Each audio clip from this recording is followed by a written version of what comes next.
Greetings. Salutations, all. It's very good to see you. Very good to have you in.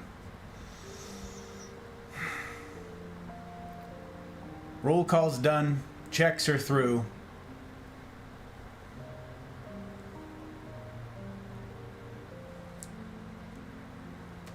Raids are disabled. Follower only mode is on.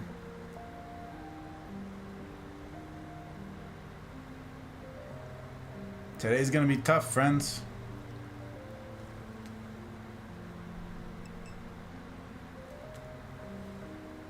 Today's gonna be tough.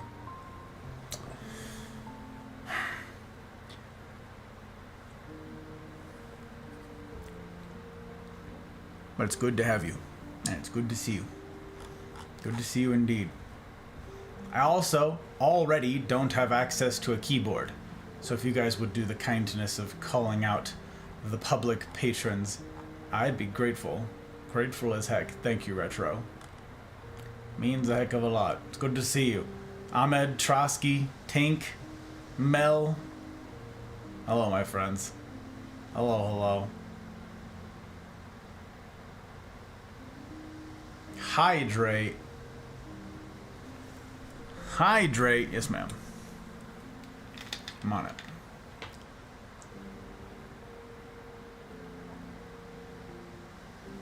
Good to see you, Joe. Good to see you. I hope work's treating you okay, my friend.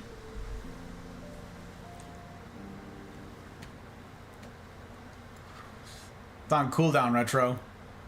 The command can't be spammed. Very few of the commands can be spammed. Most of them have a cooldown. So, now, look how prepared this handsome man is. Oof. Oh.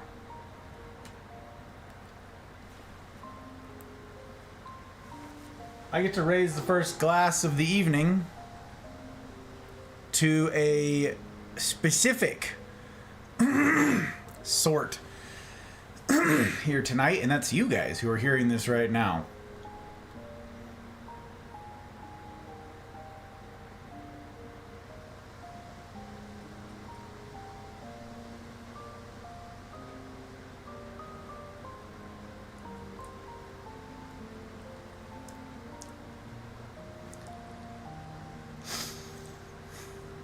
It's a tough thing doing what you guys are doing. It's a tough thing. And it means a great deal to me that you would face these tough things. I've got some hard words tonight. I've got some tough stuff to say and to do. So I'm grateful for each of you who are here.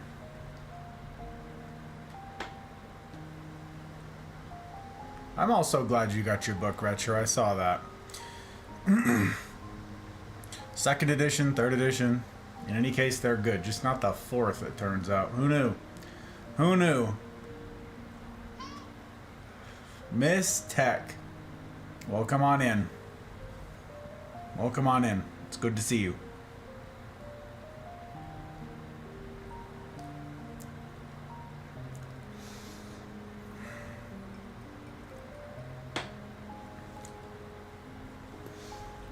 Now, who is texting me?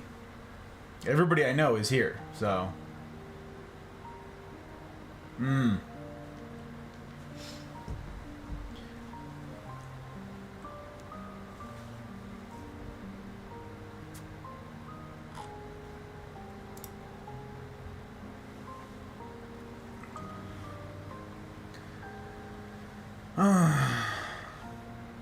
I believe Phoenix is Phoenix, which is why I always pronounce it phonetically, because I can't ever remember unless I do. Phoenix, yes.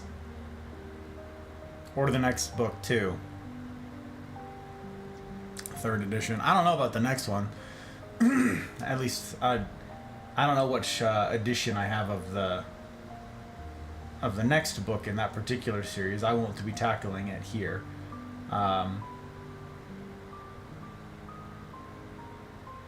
As a matter of fact, I should grab what we will be doing next.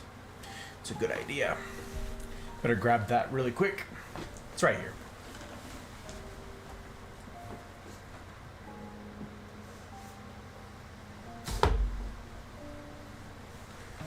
Okay.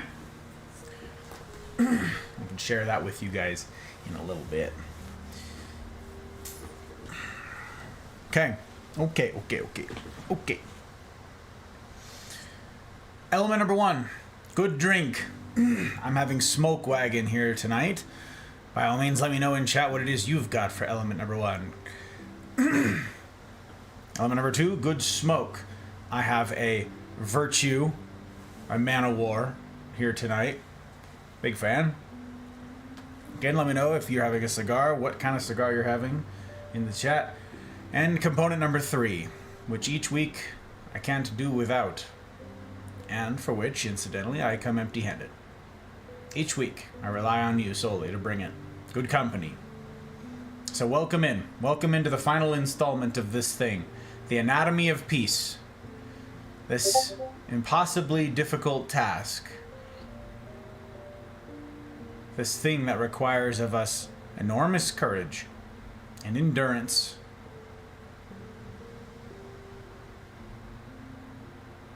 It's a tough thing. A tough thing indeed. And so, I'm grateful as heck to have you here because, again, it speaks volumes of the people who would, of their own volition, face that difficulty. So cheers to you.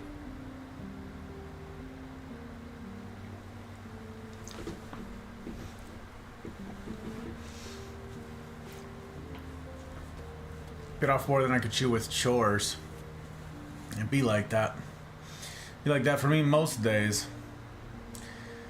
Jack, welcome. Good to see you, Jack. Good to see you indeed. Welcome, welcome. Testify. Thank you for being here, sir. As ever. As ever. I know what you have to sacrifice in terms of time and comfort, each of you guys, for being here. Memphis, welcome. Welcome, my friend. Welcome, welcome. Hot Bride appears to be lurking, but I cannot help myself. She is, yes, doing homework. She is studying. She's very busy, very busy. Vape with my mango teeny. Almost done with this juice. I see. Dark black coffee, apple juice, and water. Joke's got hot leaf juice. Hot leaf juice. Okay, I got you. Hey, what? What?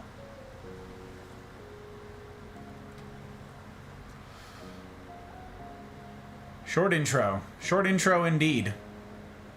We're done with the intro, and we're in. Ready, set, go. Thought it was a busy weekend. What better weekend to take? The new website live. Features and bugs were found. Features/bugs, yes. Give me my Jack Daniels. Hey. Oh, wow.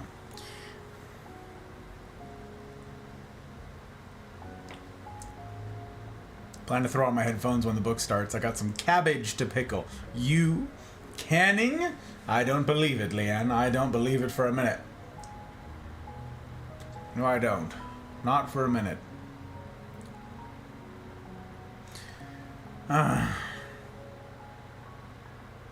Welcome, welcome, Pre. Good to see you, sir. Good to see you. Perhaps don't sacrifice as much as I would like to, but I do what I can. As always, I'm grateful for you, sir.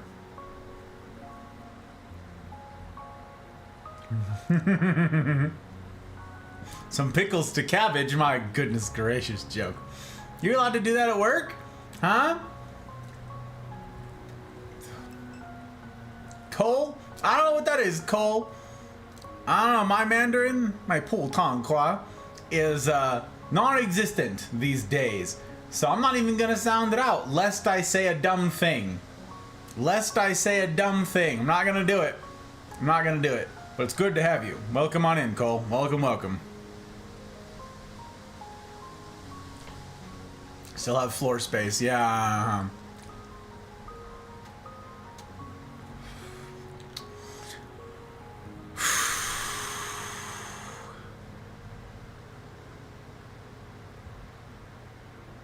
Tonight we conclude the book, gang. Tonight we conclude The Anatomy of Peace. This is book 2 that we've covered. First, we started with Leadership and Self-Deception. Dumb title for a tough book. It was our gateway into this difficult material. This book was published next, but it's a prequel to the story, to the fiction of the first book. And this goes much deeper.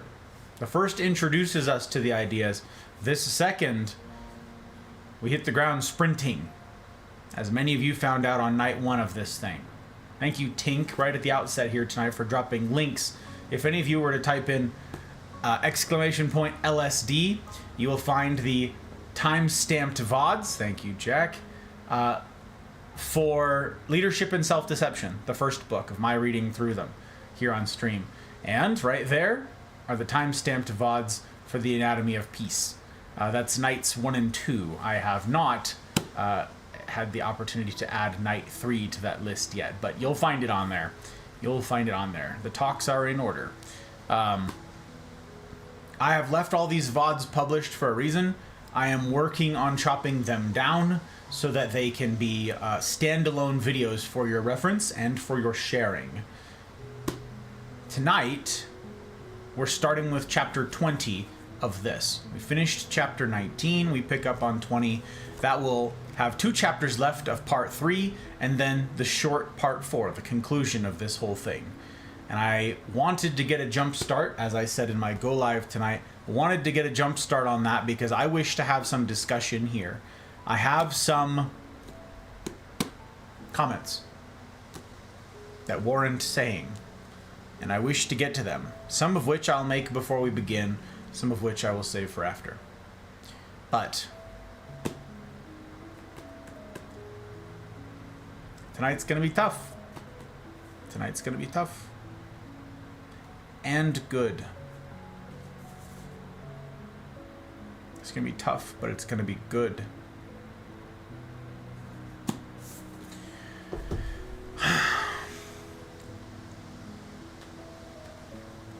At the rate I'm working through this, though, I'm gonna need a second cigar. That'll be a first, huh?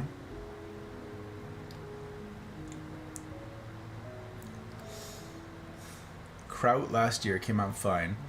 I'm going through it fast enough. Just gonna large chunk pickle this time around. Oi.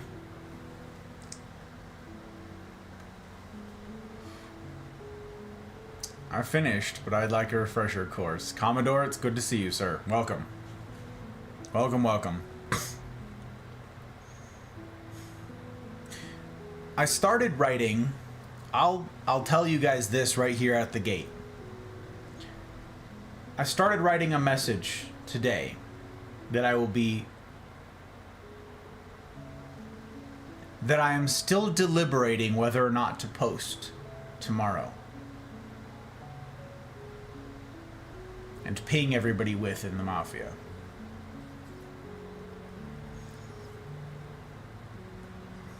I'll have to think about the words. I'll have to think about my heart in penning those words, in modifying those words, in editing what it is I've already written. The truth is, I've spent a bunch of time today doing that very thing, thinking about these things, thinking about the words that need saying. But ought I say them? How might I say them?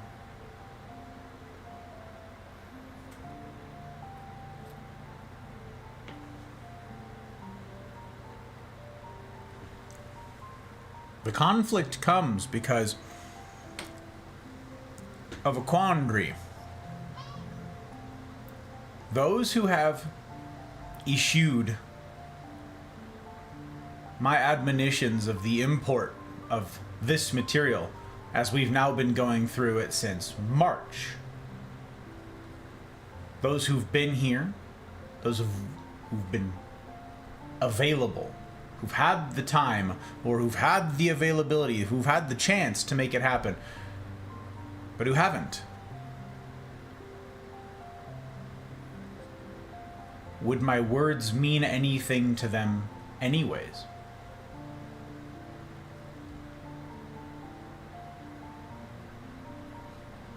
As I said in my Go Live tonight, it is one of my ongoing efforts to be a better communicator in all that that implies, in all of the realms in which that can matter, in all of the mediums through which I work. It is my aim to be a better communicator. As far back as I can remember, I always wanted to be a gangster.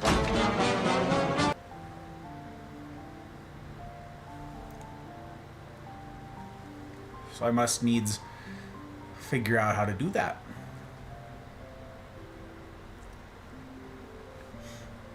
Welcome on in, Goax. Welcome on in. I'm grateful for the follow. I take follows very seriously. It's my aim to earn those follows from each of you.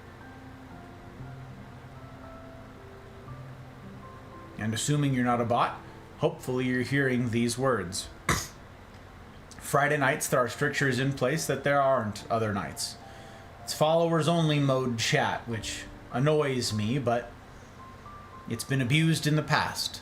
So, we have strictures in place for the lectures on Friday nights. 10-minute cooldown. That allows people to see little text running along the bottom of the screen, see what it is we're up to, and decide how it is they want to weigh in. And let us know what you prefer to be called. Go by Go. You go by Axe. Go by Go Axe. You tell me. You tell me. Don't let me butcher it. No, I'm trying to express my gratitude. I'm grateful for your patience, if indeed, again, you are not a bot. I'm grateful for your patience in observing these strictures. Raids are also disabled. Already, right out of the gate tonight. Raids are already disabled as we jump into the seriousness. It warrants repeating here at the outset that I am grateful for everybody who wants to raid. Like Place the other night. Dear Place. Fabulous Place. Who very kindly thought to raid me on Tuesday. But I disabled raids. I take raids very seriously. I take you and your guys' communities. And your extended communities and your friends. I take all of you very seriously. I take those relationships seriously. Here tonight, I'm not in a position logistically to greet a raid properly. Tuesday was the first time, I think, ever that I did not feel that I was in a good place to receive a raid mentally and emotionally. It would have been an unworthy reception. So while I am grateful for everybody whose spirit is that they wish to raid, that they wish to share communities, make introductions, I appreciate your patience with me. I appreciate the grace that you extend to me in dealing with my whims. Tuesday was the first such whim, but Friday nights, this is not a whim. This is a decision I made years ago now. So I appreciate your willingness to, one, tolerate these things, and two, for the rest of you guys, for welcoming in the new folks, for welcoming in the new faces, for answering questions that I miss, for fielding all the stuff that's happening in chat while I'm distracted. I'm grateful as heck for you. Fridays, it's not possible to do this without you. We'd make too many enemies.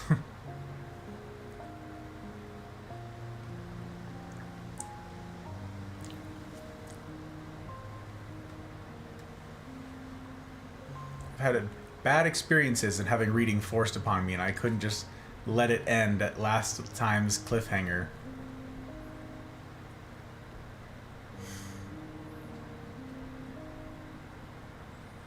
I got you, Commodore. I understand. Ready for hard mode. Hard mode is the best mode. The only mode I want to live by. It's an admirable thing. An admirable thing, Retro. So, to Commodore's comment. There are those... This is an astute thing. I, too, have chagrined when I've had reading crammed down my throat by people who were good, well-intentioned, I suppose, but in most cases they were not well-intentioned. They were just wielding power. My disappointment lies not with those I don't know.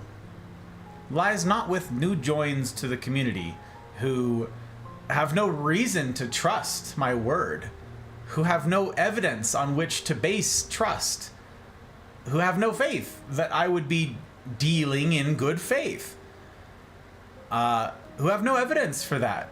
My chagrin lies not with that sort.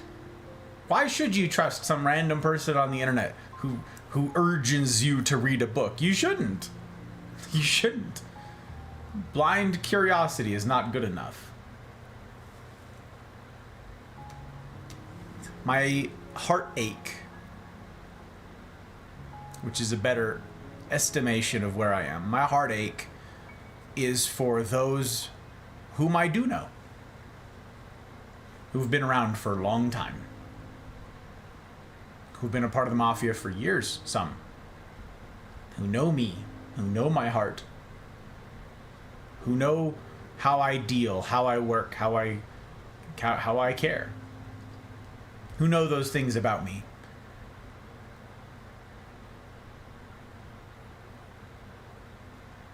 And who also could have made the effort, but chose not to. Chose not to go through this material, and spat in my face in so doing. Now, someone not being here, that's not a... How could they know? How could they know what it is we're doing, how we're going? No. The specific folks who know me, who know my heart, who know my hopes and dreams for this community in particular, and who have many times lamented the state of their lives, their relationships, or the world, or all three. And upon hearing my insistence, my pleading invitation that the material found in these first two books that we've covered is the start, and in fact, a good chunk of the work toward having peace, lasting peace, have still opted out. Again, I'm not a perfect communicator. It is my hope to improve. It is my hope to get better. And, as you guys have heard me say countless times, we have control over how many people in this world? How many people in our lives? Yeah, just the one. Just the one I see in the mirror. I recognize all of that. Which is why heartbreak is the right word. Heartache is the right word. It's not, I'm not mad.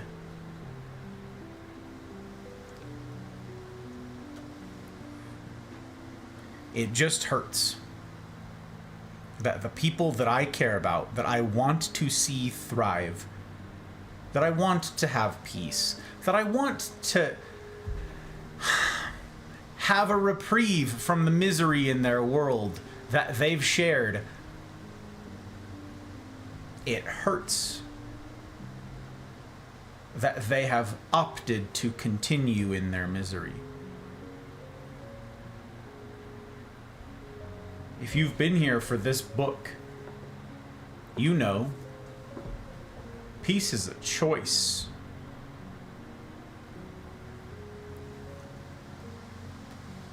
War is a choice.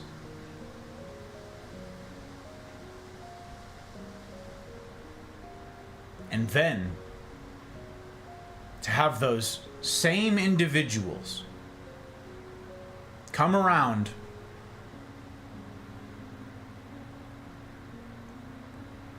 and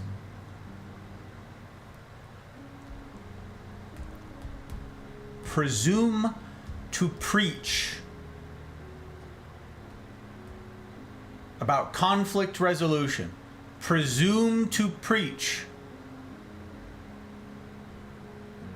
about how humaning ought to go, presume to preach about how they know best to the people who are wrestling with this material,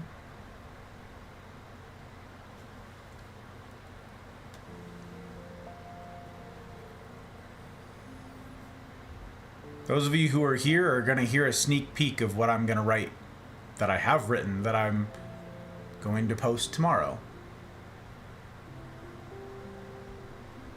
If you've had the opportunity to go through this material, whether it's here live on stream, but for many of you, you can't. For many of you, your time zones are different. I fully appreciate that fact. I fully appreciate that it is super late for the vast majority of you right now.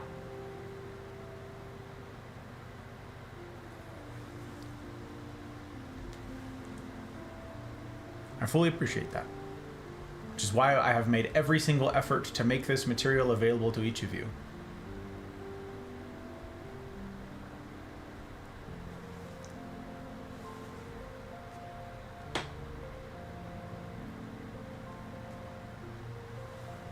You know, I'll save those remarks. I'll save those remarks until we're through tonight. I will.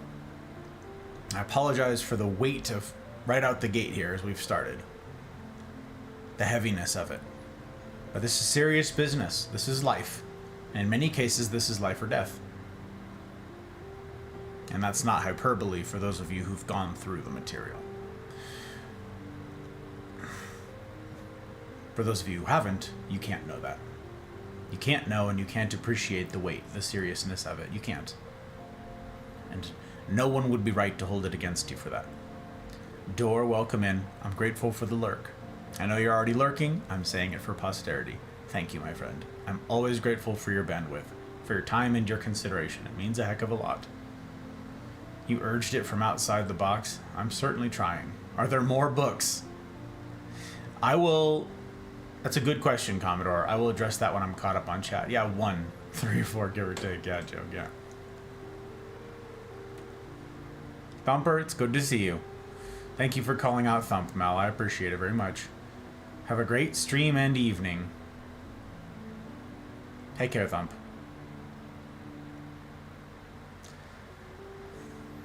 Wanting to shake people hits me in all the feels. All of the empathies. All of the empathies. Been this way so long, it feels like something's off when I'm not depressed. Got some issues that I won't address. Got some baggage I ain't open yet. I don't know. All those lyrics, joke. All those lyrics. Leadership and self-deception again. Reading the PDF. Last chapter, part 1. Nice, Jack. Go, Ags. Sadly, I'm not a bot. Well, you know, I think the whole being human thing makes you awfully cool. So, I'm grateful as heck that you'd stick around for the 10 minutes of timeout because, you know, we can't have nice things.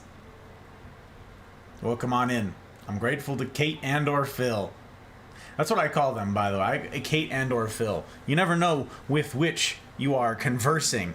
It's one, could be both. Don't know. Kate and or Phil. Them's good humans. Them's good people. And I'm grateful that they'd make such a recommendation and that you'd take it. I don't know what it is you heard. What did you hear? That would steer you in this direction. But it's a pleasure, truly, to make your acquaintance. Welcome to the life.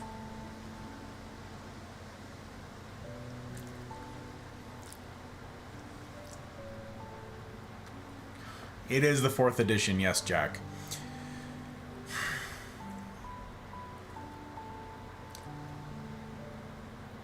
Here's what I'm going to do. Very quickly, for any of you who want to go through the book, The Anatomy of Peace, and you don't want the 4th edition, as I don't want the 4th edition. Let me find... Actually, I know exactly where to find this. I sent this to Dear Pre. So I have it handy.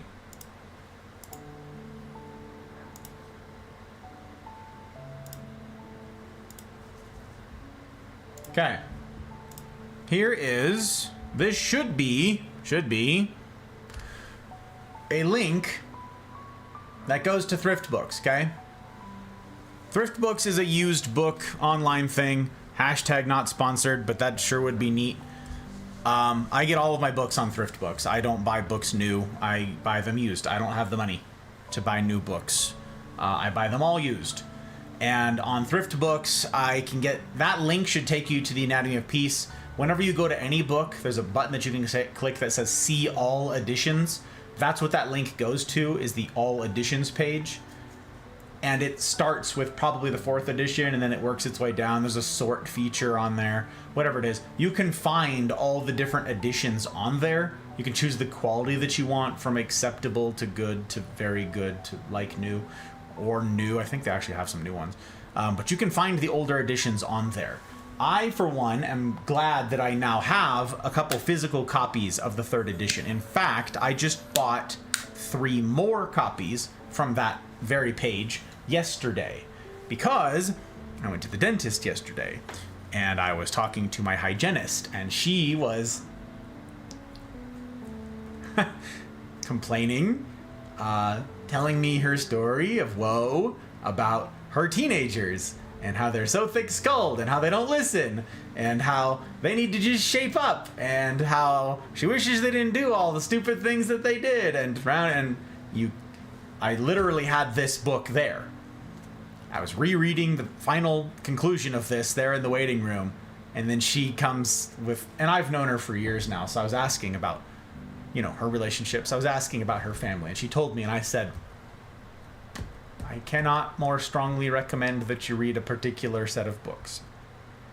I said, I want to leave you this copy, but it's got all of my underlining and all of my notes, and I need it to teach tomorrow night, aka now, this book. So I said, I'm going to go home and see if I have any other physical copies of this, and then I'm going to come back and give this to you. And she went, well, I said, no, I'm going to look.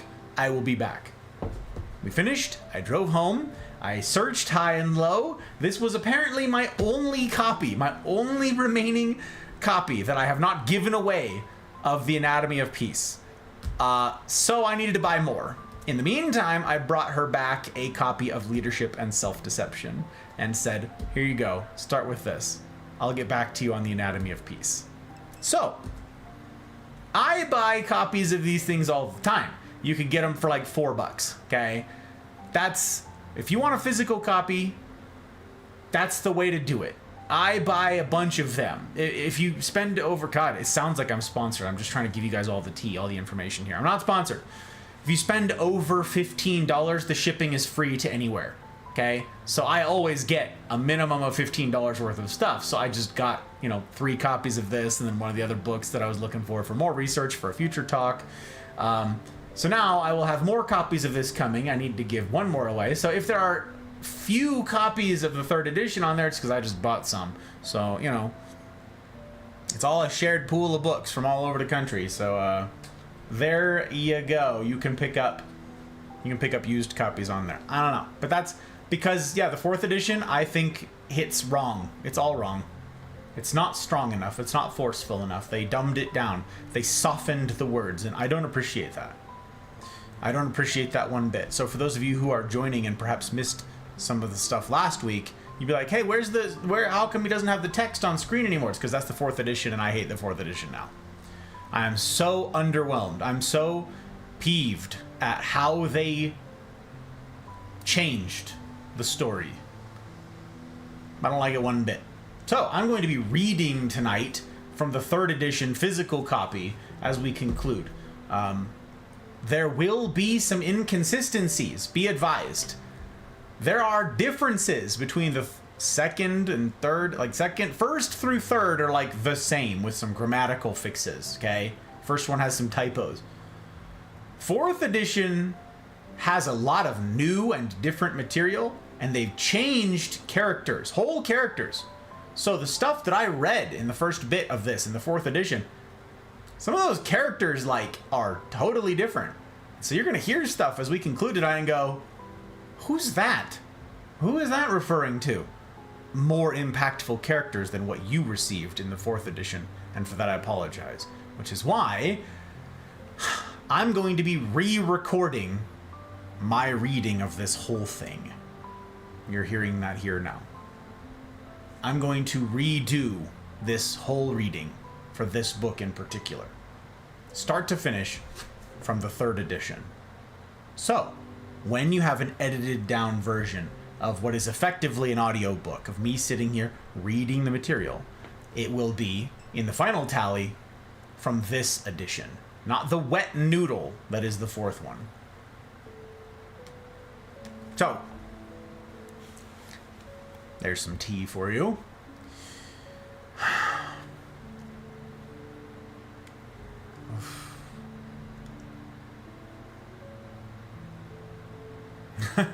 Mel, thank you. Thank you for steering our new friend. Steering him right. Mostly the same. There are just some minor changes that don't change the overall meaning.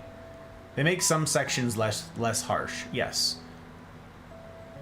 Yes. I find it to be less forceful, less impactful. Being human is cool. Zenith, it's good to see you. Welcome on in. Welcome, welcome. It was good to see you the other day, my friend. Truly. Good to have you. That was a treat. There were several of you that I got to see on Wednesday that I don't normally get to. Wednesday was a tough day for a lot of reasons. For this material, for the most part, Wednesday was a good day. A tough day. A long day. But a good day. I ended up being here on camera for 17 hours instead of 14 and a half that I should have been.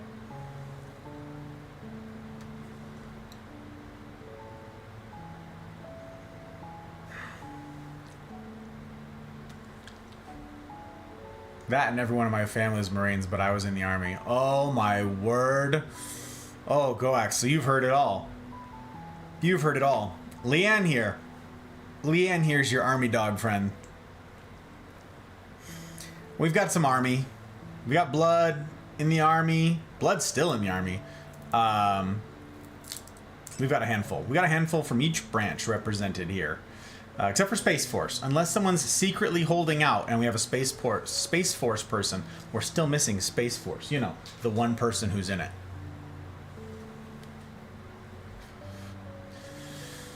Fourth edition, we don't need rounded edges. Yeah, exactly. Yeet it. eBay for the win, yeah. Oh, it has thrift books. Really? That's interesting, Mel. I did not know that. Oh, teenagers, stupid stuff we used to do ourselves. Precisely. The conversation that I had with her, Leanne, let me tell you guys, the conversation I just had with my dental hygienist yesterday was priceless. We could get nothing done, okay? I needed to be telling her stuff. She got an impromptu Gus talk, and she couldn't get any cleaning done. Not because I wasn't giving her opportunities, but because she was sitting there lost in thought, drowning in the implications of the things that I was saying, in the weight of my words. So she's sitting there like holding her tools, like staring into the distance, and I'm like, and she was like, but what about this and this? You guys, it took so long to get a regularly scheduled cleaning done yesterday. Like, turns out my teeth are perfect. I take good care of them. And there's no indication that I have ever had a cigar, so I take really good care of my teeth. Yay me. But that regularly scheduled cleaning took a really, really long time. Dentist eventually had to poke her head in and go, hello? Are we ready? Are we... What's going on here? So, she was interested in reading it. I said, hey, if you're serious, that's a big question. If that's a big statement right there, if you're serious about healing the relationships in your life, the hurt in your life, if you're serious about that, now that sounds like fighting words, doesn't it?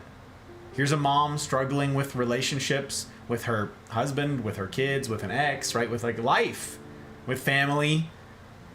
If you're serious about healing all of those things, what do you mean if? It's a fighting word, right? What do you mean if? Yeah, if.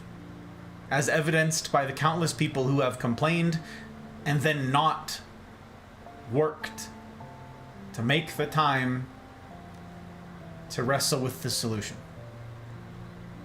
If you're serious about peace, I'm going to give you the tools. I'm going to give you the tools regardless. If you're serious about peace, you'll use the tools. But it requires courage. As you who are here well know, it requires courage. I hope that she does it. I hope that she does it. I'll know because I'm going to go back sooner than my next 6-month cleaning. You know, I'm going to go back here in like 2 weeks whenever I get the book and go give it to her and be like, hey, have you read the other book yet? If no, it's a short book. It's an easy read.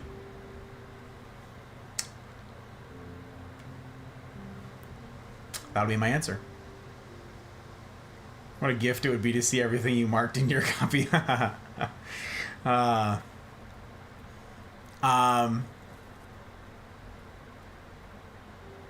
thought the same thing, Mel, when I was introduced to this book.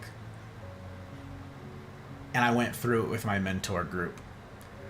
But what was funny about, like, the leader of our group, I looked at his copy.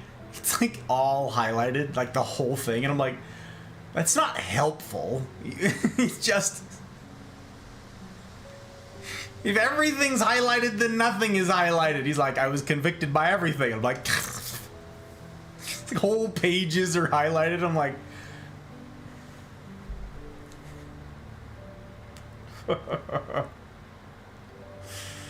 don't mind buying books. Well, I buy a lot of books, Retro. I like having books. My copy of CC is pre-annotated. That's cool. I'm not a fan of their annotation style. Entire paragraphs are underlined. If I get a copy 3rd edition, I can scan it. I have a book scanner. A book scanner? What's a book scanner, Commodore? What the heck is a book scanner? Is that just like a scanner that you turn page by page and do it? What's a book scanner? 3.5 edition. That's funny. Hydrate. Anti-tilt. I'm way behind on chat. Sorry, my friends. Pa, it's good to see you. Welcome on in. Welcome. Thanks to all of you who are dropping links. I appreciate it very much. Very much.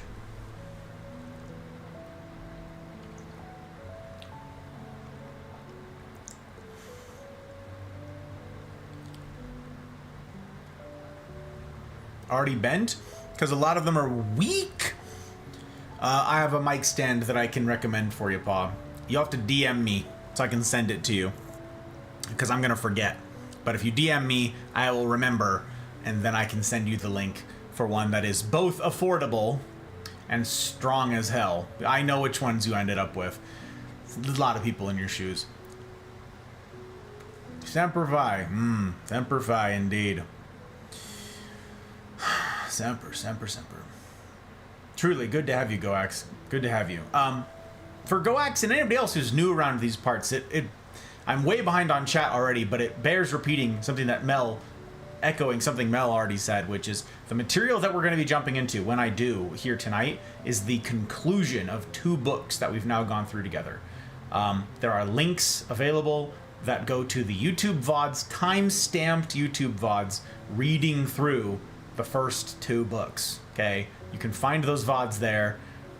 You can go through that material at whatever speed you want. And if you want to stick around and support the stream with your bandwidth here tonight, you can leave up a lurk. I'd be grateful. But I cannot in good conscience recommend that you jump into the material once we do start it. Here tonight, you'll be floating out over a cliff with no context, nothing under your feet. That's not the way to receive this material. There you go. Thank you, Paw, for DMing me. I appreciate it. Now I got another big angry red dot up in the left corner of my screen that says, hey, you need to reply to so-and-so. Good. Good, good, good. Ah, Mel, why you gotta out me like that? Talking about Zenith, I was, it's true. I was about to ask about Space Force.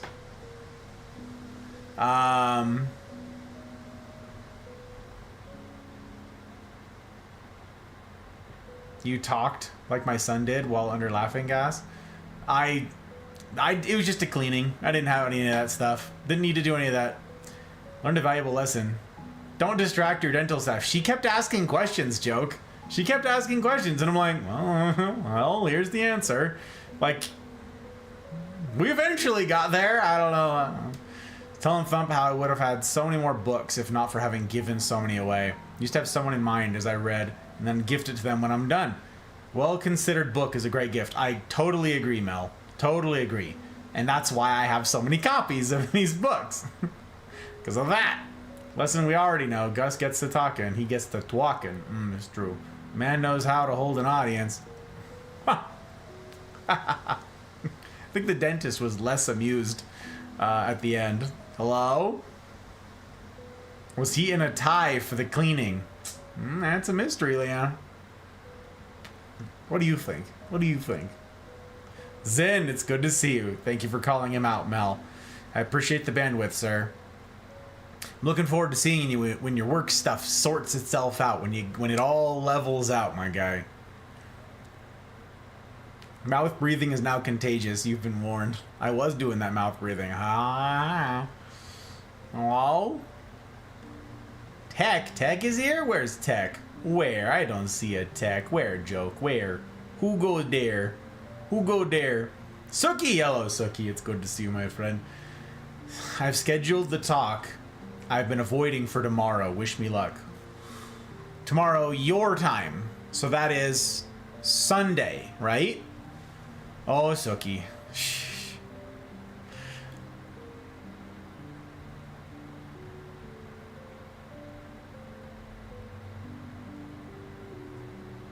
You're gonna be okay. So many more things to say. Can't say them here.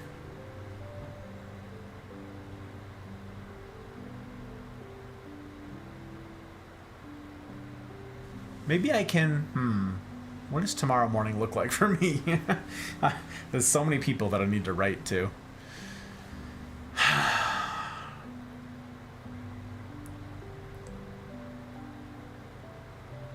have a notion, a thought. I've been thinking about you, Suki, and I'd like to express those thoughts. I'm gonna forget by tomorrow morning, though. If you want to hear my ridiculous thoughts, perhaps ridiculous thoughts, you can DM me too, like Pod did, so I have a reminder to try and make all this happen tomorrow before the madness begins. My weekend is forfeit. We've got visiting in-laws this weekend, so I'm gonna be very busy. Very busy. Can't highlight in physical books. It feels like I'm defacing them. Or I'm retracting attention from bits I should pay attention to in the future. I do that with most of my books, with most of them. I keep my books in pristine condition. Like you can see this. It's not bent back. It's not like it looks still new. And I got this used for that matter. And I don't fold the pages back. I don't earmark anything or dog ear or anything. I don't do any of that stuff. I do that with all my books. And obviously I've got like collector's books and stuff, old first editions and things that I need to keep in pristine condition, or I want to keep in pristine condition. I don't need to, they're mine. But with these, I make an exception. Specifically because I teach from these. Specifically for that reason, I mark these ones up. What's funny is I had to like learn how to do it. I have all this shorthand for how I do it. I do it lightly. I do it in pencil. I do it like all these things in how I highlight, specifically because it still kind of irks me to do it. So I totally understand. Scanner for books. It's a document camera. Huh. Interesting, Commodore. That's crazy. There's an app for that? Scanning books? What the heck? Okay. Optical character recognition. Not 100% accurate. Interesting. Getting a boom mic stand from local music store does well. Oh, interesting. Interessant. Caught up on your DMs? Let's send him more. Yeah, I caught up on almost all of them today, Leanne. And now I have seven more. Saw him go live. Thank you, Joke. I appreciate you calling him out. Sunday your time, yes. Okay. Always appreciate your thoughts, but if you cannot get to it, I certainly understand. I don't want to...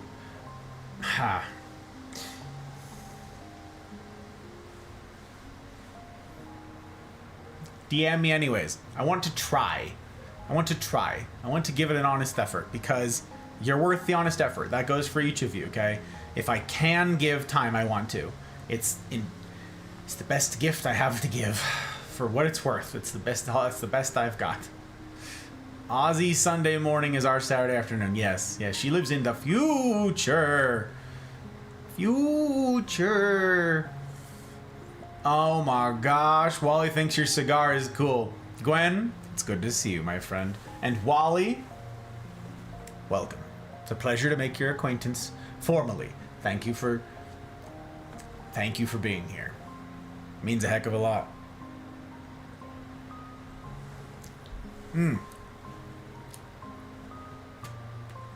Heck of a lot.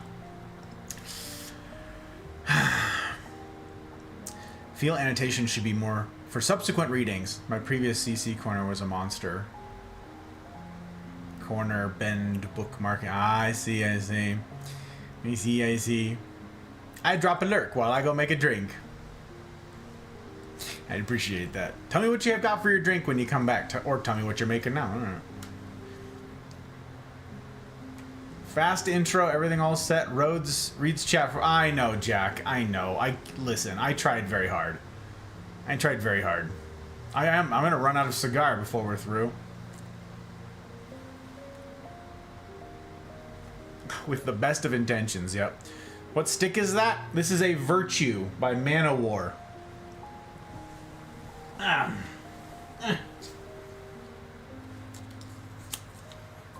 Not gonna focus, but there you go. Virtue, Manowar. Thank you, Soki. I appreciate you. I've got a handful of the Manowars. I've got a sampler set that I like quite a lot, but I ended up with a lot of the Virtues, so. Also thought it was appropriate for our material tonight. Bit on the nose, but just cheeky enough that I decided to keep it in. We adore you. What you drinking? That right there. I leave the bottle for what I'm having here tonight. Over here on the desk. Smoke Wagon. This one's from Nevada. Not from where I'm at in Nevada, but it's from Nevada, so that's fun. I like it. Smoke Wagon. A good pour for a great price. Yeah. They released hard 7-Up coolers. Going to make a Shirley Temple with it. Huh! That is... Huh. Very fun. Very fun. Glad to have you. What rating? Medium, full, medium? I don't know. I don't know what that even means, Commodore. Talk about, like, this is a pretty light... It's a pretty light smoke. I don't know. I'm not an expert at all the stuff and all the things. I don't know.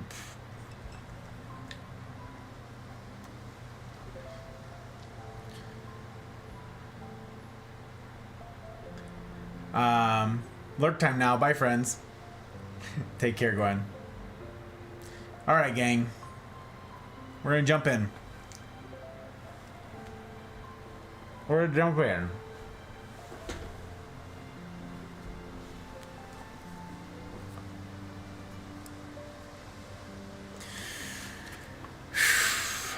I did. Still somehow managed to take an hour. Jack, you're exactly right. You're exactly right.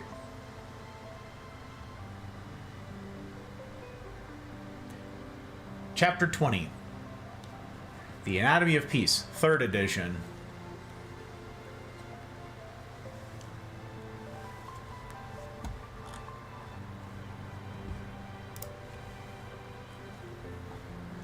For Talk 129, Chapter 20. Finding Outward Peace. Oh, I should read where we left off. Okay.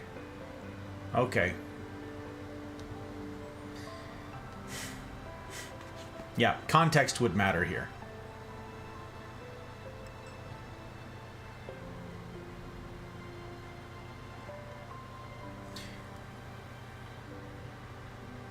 Finding unencumbered memories that give me the chance to think and feel more clearly in the present. This all sounds fairly basic, but most people who are trying to find their way out of conflict and bitterness never think to do it. Finding themselves stuck in bitterness, it never occurs to them that they have access to unbitter places in every moment. Once we find our way to such a place, we're ready for the next step in the getting out of the box process. At that, Avi added a 3rd item to the process he was outlining on the board.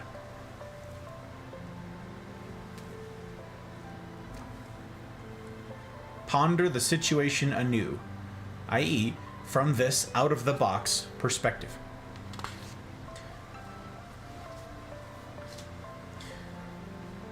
What does pondering the situation anew mean? Pettis asked. And how do you do it exactly? Could I speak to that, Avi? Yusuf said. Of course, go ahead. Yusuf came up to the front. What does it mean, you ask? It means that once you find an out-of-the-box vantage point, you are now in a position to think new thoughts about situations that have troubled you. Because you will be thinking about them from a new perspective, you will be able to access thoughts and ideas that may have eluded you while you were trying to think about the situation from within the box. Avi found that kind of perspective, he continued, under a star-filled sky. This may not be an out-of-the-box place for you, but Avi's point is that something will be. You need only to identify the relationships, places, memories, activities, book passages, and so on that have that kind of power for you. And then remember to search them out when you feel war rising within you. When you've accessed such a place, an internal vantage point where peace remains, you can begin to ponder your challenges anew. But how? Pettis asked. By learning to ask some questions. What questions? Queries I began learning in a grassy Connecticut park, Yusuf answered, with canisters of tear gas exploding all around me. That's where we left off.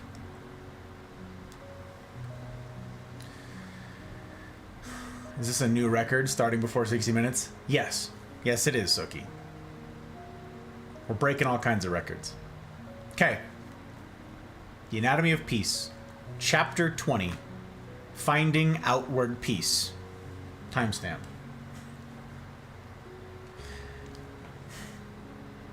Connecticut? Lou asked in interest, as it was his home. And tear gas? Yes, Yusuf answered. He looked contemplatively at the group for a moment. Avi shared his story of coming to the States. Perhaps it is time I shared mine. As you'll recall from yesterday, I ended up in Bethlehem when Jordan annexed the West Bank.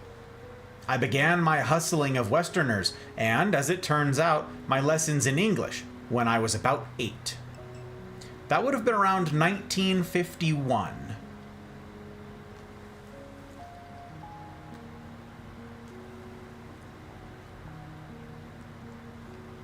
Unlike Avi, I didn't have any friends from across the ethnic divide, which probably wouldn't surprise you, given my antipathy toward Mordecai Levon. In fact, I spent most of my teenage years dreaming of revenge for the murder of my father. This desire had fertile ground in which to grow, as a kind of nationalistic fever started to burn among the Palestinian people, beginning in the 50s and continuing into the 60s. In 1957, at the age of 14, I joined a youth movement known as the Young Lions for Freedom. This group was an informal offshoot of student unions for Palestinians that began emerging in the region's universities in the 1950s.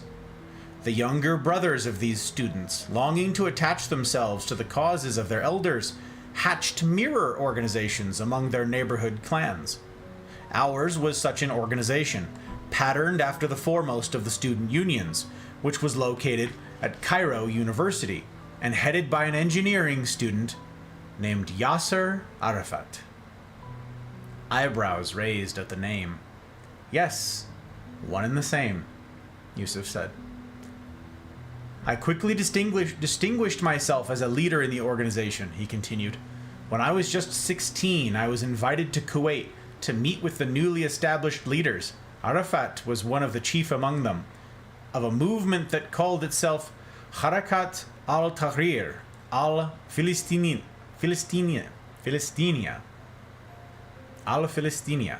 or the Palestinian National Liberation Movement, known more popularly as Fatah, the reverse acronym of its formal name.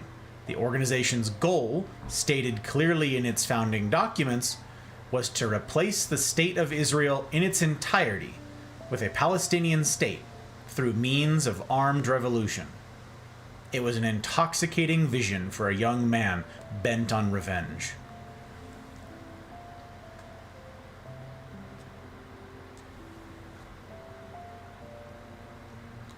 I returned from Kuwait looking forward to the annihilation of Israel. It was only a matter of time. I was going to get my revenge against an entire people. I was giddy with anticipation and happiness. My mother, however, did not share my joy. She distrusted the messengers that would drop notes by my house at all hours of the night and began first to intercept and then to destroy the communications. I will not lose my first husband and then my only son too, she yelled at me. The answer to the tragedy of Deir Yassin is not simply to swap the identity of the parties. You will not take up arms against the Israelis unless they first take up arms against you. But they have, Mother, I pointed out. They have taken up arms. They have taken up arms. They have joined league with the West and are assembling the most powerful arsenal in the region. What do you know of arms and politics? She snapped back at me. You are only a child with his head either in the clouds or buried in the sand. And as my child, you will not enter into league with these bandits of the night, which is what she called the movement's messengers. Then as my father's child, I will, I shot back, knowing there would be no retribution for my impotence. I must. And so I did. I began to act as the cell leader for Fatah in the greater Jerusalem area. This was heady stuff for a young man. As it turns out, too heady. In 1962, after I had built a grassroots network of some 5,000 committed and loyal Fedayeen, a nephew of Arafat moved in and took over the region. I was officially placed as second in command. Everyone in the organization knew the truth, however. I had been stripped of my power. This was humiliating to me, but my hatred for the Zionist Jews outstripped the humiliation, and I stayed on as a loyal foot soldier. I looked forward to our victory, even in my diminished role. The apparent final push to victory began in the spring of 1967. In mid-May, Egypt mobilized 100,000 soldiers along Israel's southwestern border and declared that the Straits of Tiran would be closed to ships bound to and from Israel. President Nasser of Egypt then announced his intention to destroy Israel. In response, the Arab world became gripped with a kind of anticipatory hysteria. Arab forces from around the region were mobilized on all sides, so that by the end of May, Israel was surrounded by an Arab Legion force of some 250,000 troops, 2,000 tanks, and 700 military aircraft. I joined a battalion that had taken up a strategic position at Latrun, one of the westernmost locations in the Jordanian-occupied West Bank. Latrun was located on the highway between Tel Aviv and Jerusalem, the main artery in Israel. It overlooked the Jerusalem Corridor, a stretch of Israeli-controlled land that fingered its way to the western parts of Jerusalem, but was surrounded by Jordanian forces on the ridges to the north and the south. Latrun would be a key position from which the corridor would first be cut off from the rest of Israel and then captured. It would also be the focal point of the Arab legion's move down the foothills and across the coastal plains to Tel Aviv. I wanted to be part of the eradication of Israel's heart. Both Israeli-controlled Western Jerusalem and Tel Aviv. There was no better place than Latrun.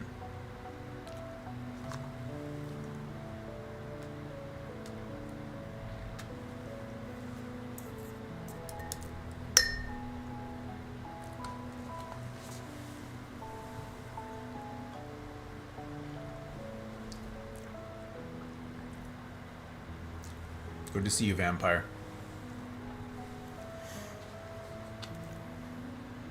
But you perhaps know what happened. Avi alluded to it earlier. On the morning of June 5th, 1967, Israel launched a surprise preemptive strike against Egypt's plains and airfields, decimating them in a rout. They soon took out Jordanian and Syrian air power as well, leaving us without protection from the air.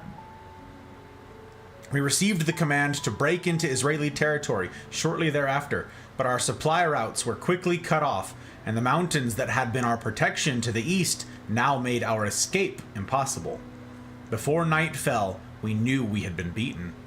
Jordan agreed to a ceasefire 2 days later, and the war ended in Israel's total victory just 6 days after it had begun. When I returned home to Bethlehem, Jordan had been pushed back to the east of the River Jordan. Israel had captured the entire West Bank.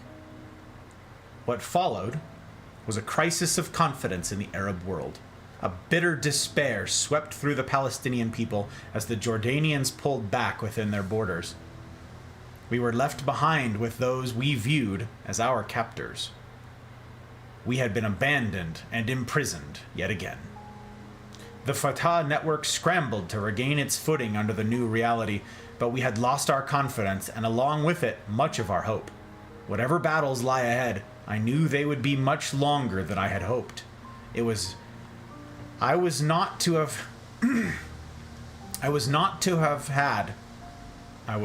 have a leading role in them in any case. So I started looking for other battles. Battles that could give me release from the daily reminder of our failure as a people, and from the gnawing hate I was beginning to carry toward my own, who had, after all, removed me from power and squandered our great opportunity. Yusuf paused. So where did you look? Pettis asked. To what other battles? At first I began to look to other Arab nations, to Egypt, for example, to Syria, to Iraq. I looked for some pro-Arab cause that I could attach myself to, something with promise, something to give me some kind of hope against Israel. So your heart was at war, Lou said slyly. You were in the box. Yusuf looked at him and smiled. Yes, Lou, I certainly was. In a box likely larger and darker than any you have ever been tempted to enter. In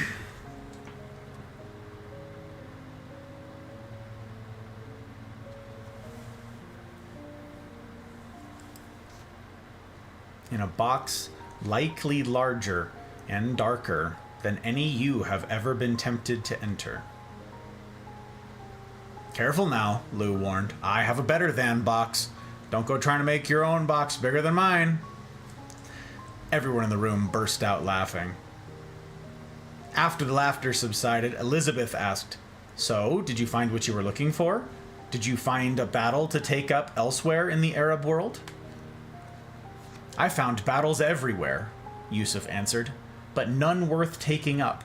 They were internal battles for the most part. Everyone was maneuvering to capture power within the vacuum created by the devastation of the war. I wasn't a player in those battles anymore, and their prospects seemed too bleak even if I had been. So whatever brought you to the States? Pettis asked. Assassinations, Yusuf answered. Assassinations? Pettis recoiled. Yes. Of John F. Kennedy in 1963 and Malcolm X in 1965. Their deaths made big headlines in the Arab world. The United States was not yet a vociferous ally of Israel, and I and my fellow Arabs looked to America with some bit of hope. I identified myself with the struggle of black Americans. Malcolm X, as a fellow believer in the Quran, intrigued me, and I knew a little about Martin Luther King. I was interested in the revolution that seemed to be taking place in America. With my own revolution in shambles, I began looking to the West. Less than a month after the war, I was making plans to go to the United States. I wanted to go to Harvard or Yale to get a degree. Ah, Lou said, that better than box of yours again. Yusuf laughed. Maybe so. On the other hand, they were the only American university names I really knew. A month later, having secured my papers, I boarded a plane in Amman to London and then on to New York City. From there, I made my way to New Haven, Connecticut, where Yale is located. I had to find a way to get accepted. If I couldn't get in there, then my plan was to move on to Boston, to Harvard. I had been in New Haven for less than a week when race riots broke out in August of 1967. I was there as well through the infamous Black Panther trials in 1970. It was also while there that I encountered the ideas that changed my view of myself, others, and the world. For it was there that I met a professor of philosophy, Benjamin Arrig, whose views began to change my own. I met Professor Arrig, or Ben as he soon asked me to call him, on the New Haven Green as we watched black protesters being restrained by shield-carrying police who were shooting tear gas toward the crowds. The three Christian churches on the green made for an interesting backdrop of the tension and violence. I ignored the warnings of the mounted policemen who told us to leave. The commotion, though substantial, was nothing compared to what I had grown accustomed to. I felt drawn to the spectacle. Just then I noticed a black man who seemed similarly drawn. He was among the onlookers, most of whom were white. I watched him curiously. Despite the combustible dangers of the moment, he remained stoically still, neither joining in anger nor running in fear. His face was serious with concern. I sidled up to him to get the black perspective on the conflict, a perspective that, as an oppressed Palestinian Arab, I thought I would readily understand. Here fought the equivalent of my Fatah brothers. Had I recognized any faces in the crowd, I probably would have thrown myself in the way of the canisters of gas. As I approached the man, I was looking to commiserate. So, the oppressed are fighting back, I commented, almost nonchalantly. My tone must have seemed oddly detached under the circumstances. Yes, the man responded, without moving his eyes from the scene. On both sides. Both sides? I repeated in surprise. Yes. How so? I challenged. I only see tear gas on one side. If you look closely, he answered, you will see the desire for tear gas on both sides.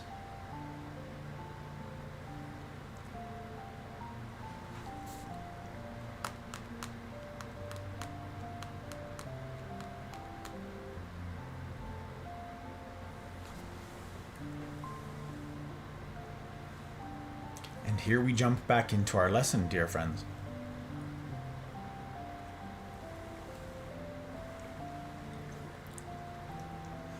How so? I challenged. I only see tear gas on one side. If you look closely, he answered, you will see the desire for tear gas on both sides. I remember looking back at the boiling crowd and wondering what he meant, and how anyone could observe such desire, even if it was there. "Where are you from?" he asked me, without taking his eyes off the scene. "Jerusalem, Palestine," I answered. He didn't say anything. I turned back to the melee myself. "I know what they are feeling," I said, nodding toward the rioters. "Then I pity you," the man said. I was taken aback. "Pity me? Why?" "Because you have become your own enemy," he answered, quietly but resolutely. "Because I want to fight back?" I objected. "Because I want to right the wrongs that have been done to me and my people?" He didn't say anything. "What if circumstances are such that I'm justified in desiring tear gas?" I retorted, returning to his earlier comment. "Exactly," he said. "Exactly?" I repeated in confusion. "What's that supposed to mean?" "You have become your own enemy." So began my education at the feet of Ben Arig, Yusuf continued.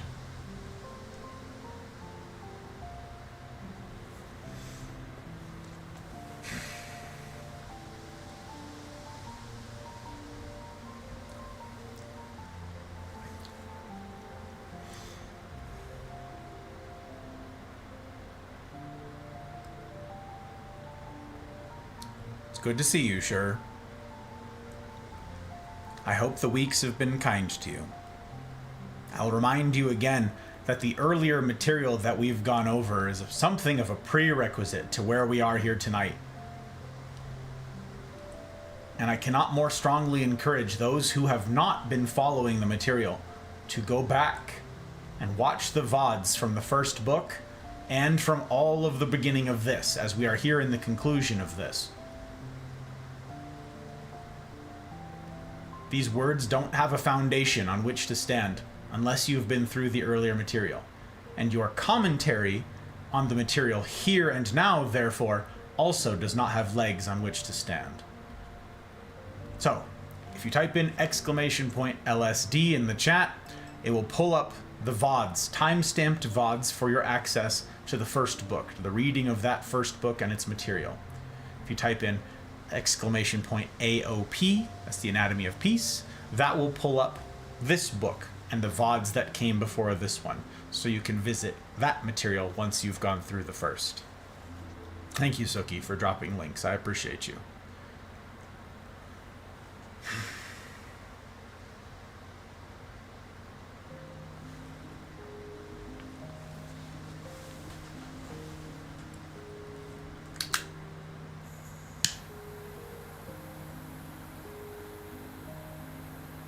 This has been a very agreeable smoke so far.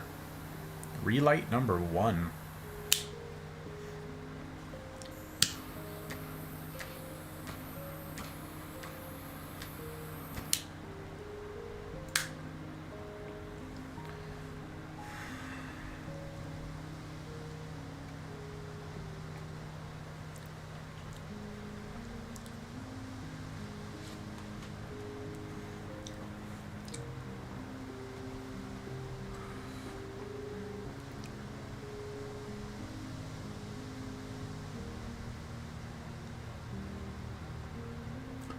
What if circumstances are such that I'm justified in desiring tear gas? I retorted, returning to his earlier comment. Exactly, he said. Exactly, I repeated in confusion. What's that supposed to mean? You have become your own enemy. So began my education at the feet of Ben Arig, Yusuf continued. What happened? Lou asked. Over a period of 3 years, Ben completely laid waste to the assumptions I had taken to be the truth. The assumptions I had taken to be the truth. To the personal biases I had believed to be reality. First, he taught me about the box, and then he taught me how you can and can't get out of it. Because of my deeply held biases against Jews, he spent a lot of time with me on the topic of racism and showed that it too was a feature of the box. Of mine as much as anyone else's. If you see people of a particular race or culture as objects, he told me, your view of them is racist. Whatever your color or lack of color, or your power or lack of power. He showed me that this is the same for all divisions, whether between rich and poor, old and young, educated and uneducated, religious and non-religious, Catholic and Protestant, Shia and Sunni. When you begin to see others as people, Ben told me, issues related to race, ethnicity, religion, and so on begin to look and feel different. You end up seeing people who have hopes, dreams, fears, and even justifications that resemble your own. But what if one group of people is oppressing another? I once asked Ben. Then the second group must be careful not to become oppressors themselves. A trap that is all too easy to fall into, he added, when the justification of past abuse is readily at hand. How would they become oppressors themselves if they simply try to put an end to injustice? I asked. Because most who are trying to put an end to injustice only think of the injustices they believe they themselves have suffered. Which means that they are concerned not really with injustice, but with themselves. They hide their focus on themselves behind the righteousness of their outward cause.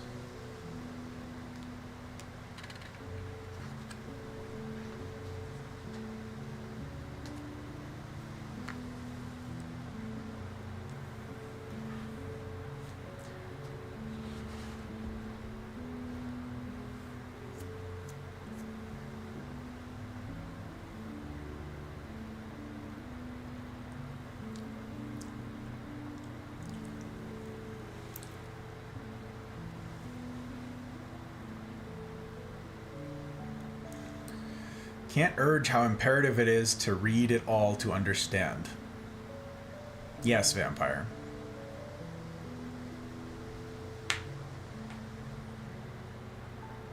And I'll echo a sentiment that I said at tonight's outset.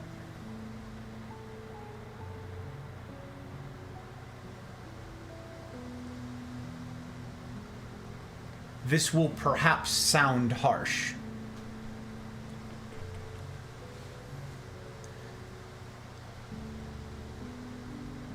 As we're going through this material, here and in the discussions to follow, those who have not made an effort to go through the earlier material, their commentary is unwelcome. It's not helpful. It's not wise. It's not insightful. It's disrespectful to everyone who has parted with their precious time to go through the material.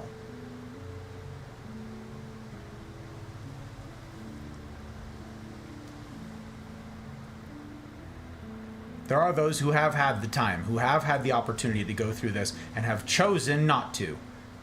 Out of hubris, out of pride, out of narcissism, whatever it is, whatever the cause. What could a book possibly teach me? I know everything already. Your commentary is not welcome amongst the people who have demonstrated their caliber of character in sacrificing their time. And sacrifice is the right word. Sacrifice is the correct word. You can't get the time back. And here you've put it up on the altar of understanding, the altar of peace. And that's a remarkable thing.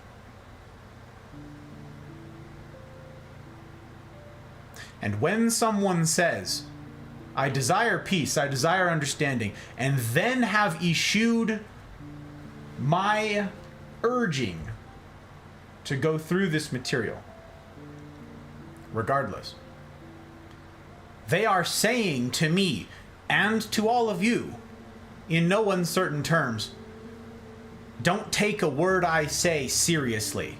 I don't. Those are the words that someone is saying to you and to me. Don't take me seriously. I don't take me seriously. Don't take my words seriously. I don't. Don't take my time seriously. I don't.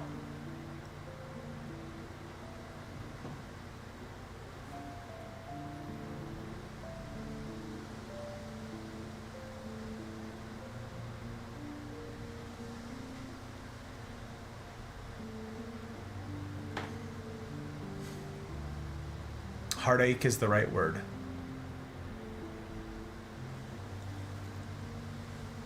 It's been a very difficult week for me for this exact reason, my friends.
But what if one group of people is oppressing another? I once asked Ben. Then the second group must be careful not to become oppressors themselves. A trap. A trap. That is all too easy to fall into, he added, when the justification of past abuse is readily at hand. How would they become oppressors themselves if they simply try to put an end to injustice? I asked. Because most who are trying to put an end to injustice only think of the injustices they believe they themselves have suffered. Which means that they are concerned not really with injustice, but with themselves. They hide their focus on themselves behind the righteousness of their outward cause. At this, Yusuf paused and looked around at the group. Which brings me, he said, back to Pettis's question of how we can ponder our situations anew. The people Ben and I witnessed that day on the New Haven Green appeared more concerned with their own burdens than with others. I can't tell for sure as I wasn't in their skin, but it didn't appear that they were considering the burdens of those they were railing against, for example, or those whose lives they were putting in danger. It would have been well for them and their cause if they had begun to think as carefully about others as they did about themselves. If they had been able to find their way to an out-of-the-box place, they could have pondered their situations anew by asking a series of questions. Walking to the board and beginning to write, he said, like these. What are this person's or people's challenges, trials, burdens, and pains? How am I, or some group of which I am a part, adding to these challenges, trials, burdens, and pains? In what other ways have I or my group neglected or mistreated this person or group? In what ways are my better than, I deserve, worse than, and need to be seen as boxes obscuring the truth about others and myself and interfering with potential solutions? And finally, what am I feeling I should do for this person or group? What could I do to help? With Ben's help, Yusuf said, as he turned back to the group, I started to ask these questions, questions that helped me to ponder my situation anew. For most of my life, I had been consumed with my own challenges, trials, burdens, and pains, and with those of my people. I had never thought to consider how the Israeli people might feel burdened as well, and how I might have added to the burdens they felt, and how I too had mistreated and neglected. As I began to ask these questions, the world began to change for me. I still saw my sufferings, but I was able to see the sufferings of others as well. And when seen in that light, my sufferings took on new meaning. They gave me a window into the pain that others might be feeling, some of it at my own hand. Since I no longer needed to feel justified, I no longer needed to sustain my own sufferings, and I could lay down my victimhood. I began to have feelings for and desires toward Israelis that I had before only faintly felt. I began to see possibilities, potential solutions to our problems that no one who is invested in the box can afford to see. I began to feel hope where before I felt only anger and despair.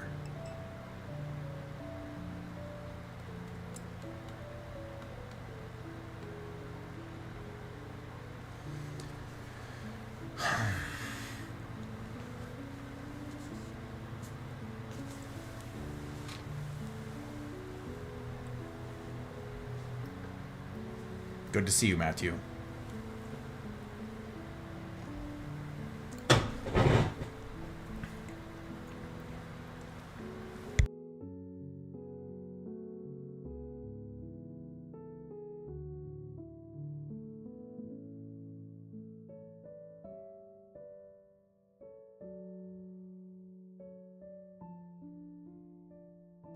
Don't mind me just breaking my janky audio equipment.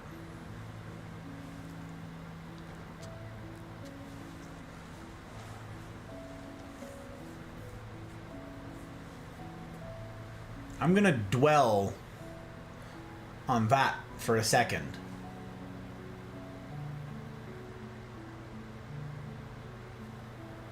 I don't know how many of you have ever paid attention to this, who've ever noticed this thing.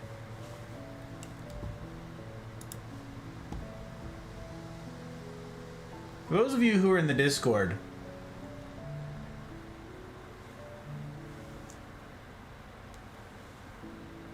if you guys were to see the thumbnail that I have for each of my Gus Talks, it shows up in the self-promo channel in the Discord where I posted my go live tonight, where I at all of you and I say, I'm going live. The thumbnail that I've used for each of my talks, going back years,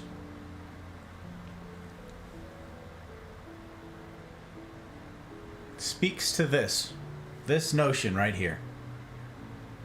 That line that I have that as a reminder to me all over the place. I've got bookmarks printed out with that thing on it. I've got desktop backgrounds. I've got images that pop up on all sorts of things with that line right there. When you change the way you look at things, the things you look at change. That line is this. I have ruminated on this notion for a decade, since first I was exposed to this material.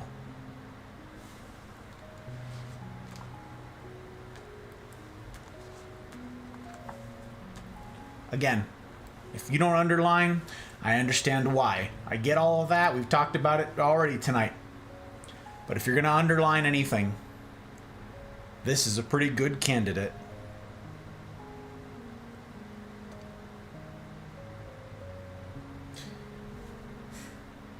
As I began to ask these questions, the world began to change for me.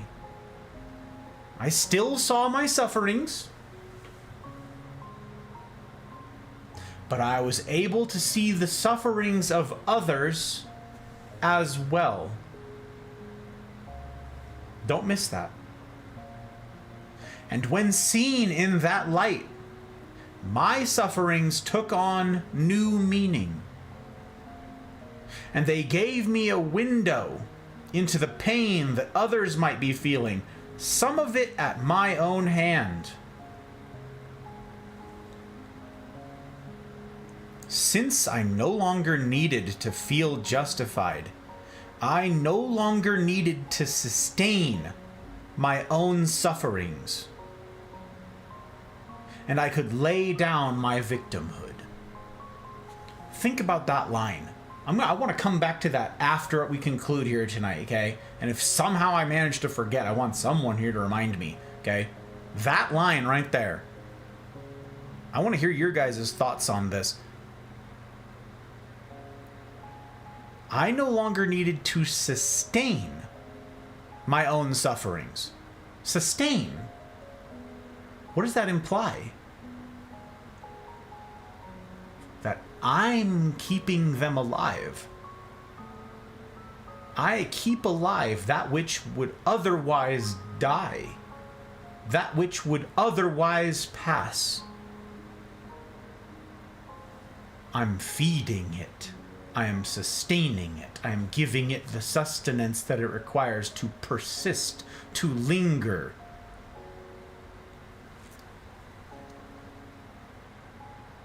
Since I no longer needed to feel justified, I no longer needed to sustain my own sufferings, and I could lay down my victimhood. I began to have feelings for and desires toward Israelis that I had before only faintly felt. I began to see possibilities, potential solutions to our problems that no one who is invested in the box can afford to see. I began to feel hope where before I felt only anger and despair. One quick story, if I might, he continued. I went home to visit my mother a few years after my learning with Ben, and I made a point to visit someone else as well. I wonder whatever happened to Mordecai Levon, I had thought. Might he still be on the streets? Still begging? Still being ignored?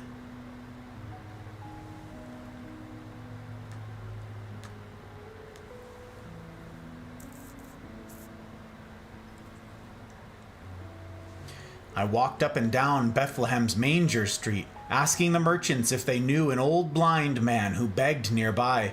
He probably would have been 70 by then, I figured. No one seemed to know him or have any memory of him. Until finally I happened upon an old woman, herself a beggar. The few yellow teeth that remained jutted angularly from her mouth. Her dark, leathery skin and deep wrinkles spoke of a lifetime on the street and under the sun. Mordecai Levon? Yes, I knew him, she cackled. Do you know where I might find him? I asked. You won't, she said, laughing oddly. Why not? Died years ago, right over there, round that corner. She pointed a stubby finger across the street at an alleyway. Body lay there for 3 days, the police said. No one knew it until he started to smell. My, the smell! Whoo! She said, recoiling at the memory of it. He couldn't do much, old Mordecai, but he sure could stink. And she cackled oddly again. I was surprised by how badly the news hurt me. What a lonely life he led, I lamented. So many burdens, so many pains, and yet surrounded by others so focused only on their own pains that they never noticed his. I turned to leave.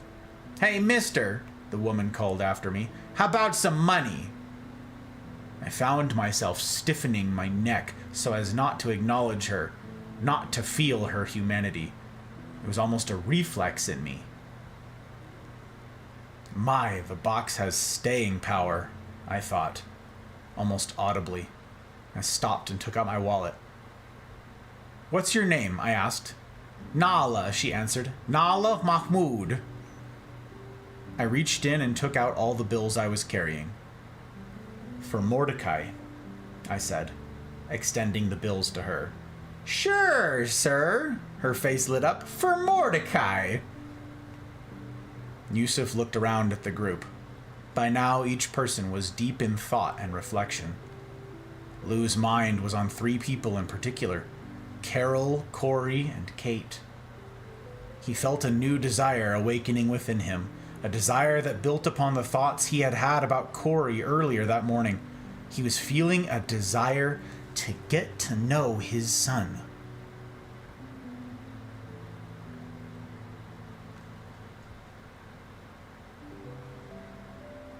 He felt an urge to begin writing a letter to him, to apologize, to share, and just to talk.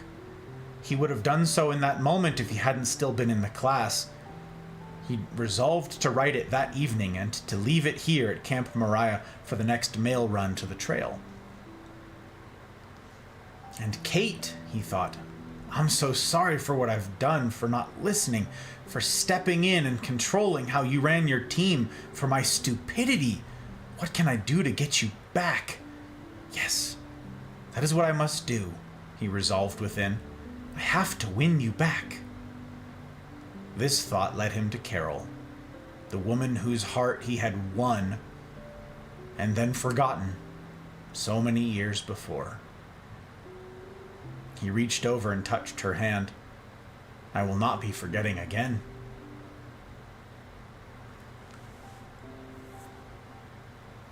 But then he realized how naive this was. Of course he would. The box has staying power. Just like Yusuf said. Lou knew he had much more to say to Carol than what he had managed to say that morning. A few good intentions would not overcome decades of big-headedness. Whatever she needs, I'll give her, he told himself. But you won't, came another voice from within. You're going to go home and betroth yourself to your work again. And she'll again take up her role as convenient housemate and caretaker. No, I can't let that happen, Lou fairly shouted to himself. What can I do to change things with my Mordecais before it's too late? He asked urgently. And how can I sustain that change? Yusuf smiled. The ideas Ben Arig taught me, in particular his liberating questions, will change everything if you can only find your way to an out-of-the-box place and ask them sincerely. Each time you find you're getting stuck, whether at work or in your family, you'll again have to find an out-of-the-box place, just as we have found one together here. And then you'll have to get responsively curious once more. Your questions about others will break you free from your justifications and blame for a while. You will be able to see and feel clearly, and to find a way forward that you hadn't before seen. This is what has happened to you here, is it not? Lou slowly nodded. Whether you stay free, however, Yusuf continued, and to what extent you do, will depend on what happens next. Which is what? Lou asked. The culminating step in the getting out of the box process.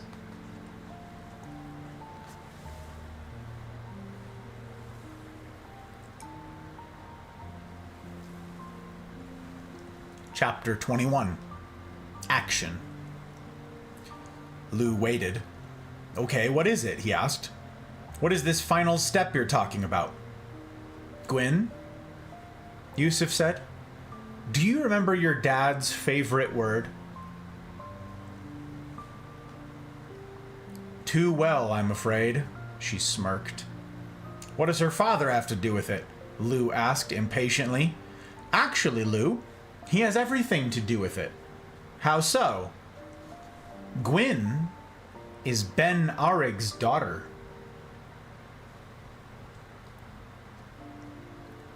Lou wouldn't have been more surprised had the Easter Bunny come through the door. Jaw muscles went slack around the room. Don't be too impressed, Gwyn said in the silence of the gawking gazes. Sometimes our parents are the last people we can hear. You know? She said, mostly to herself. Heads nodded everywhere. My ears have been closed to my dad's ideas for years. Don't try to feed your philosophy to me, I used to tell him, when he tried to suggest that I think of things in a different way. He thought I should give up the hate I have for my former husband, forgive a sister who has wronged me, and rethink my opinions on race. But he was my dad. What did he know? She paused, and in the self-honesty of the moment, no one dared speak. I am only here, she whispered, because it was his dying wish that I come.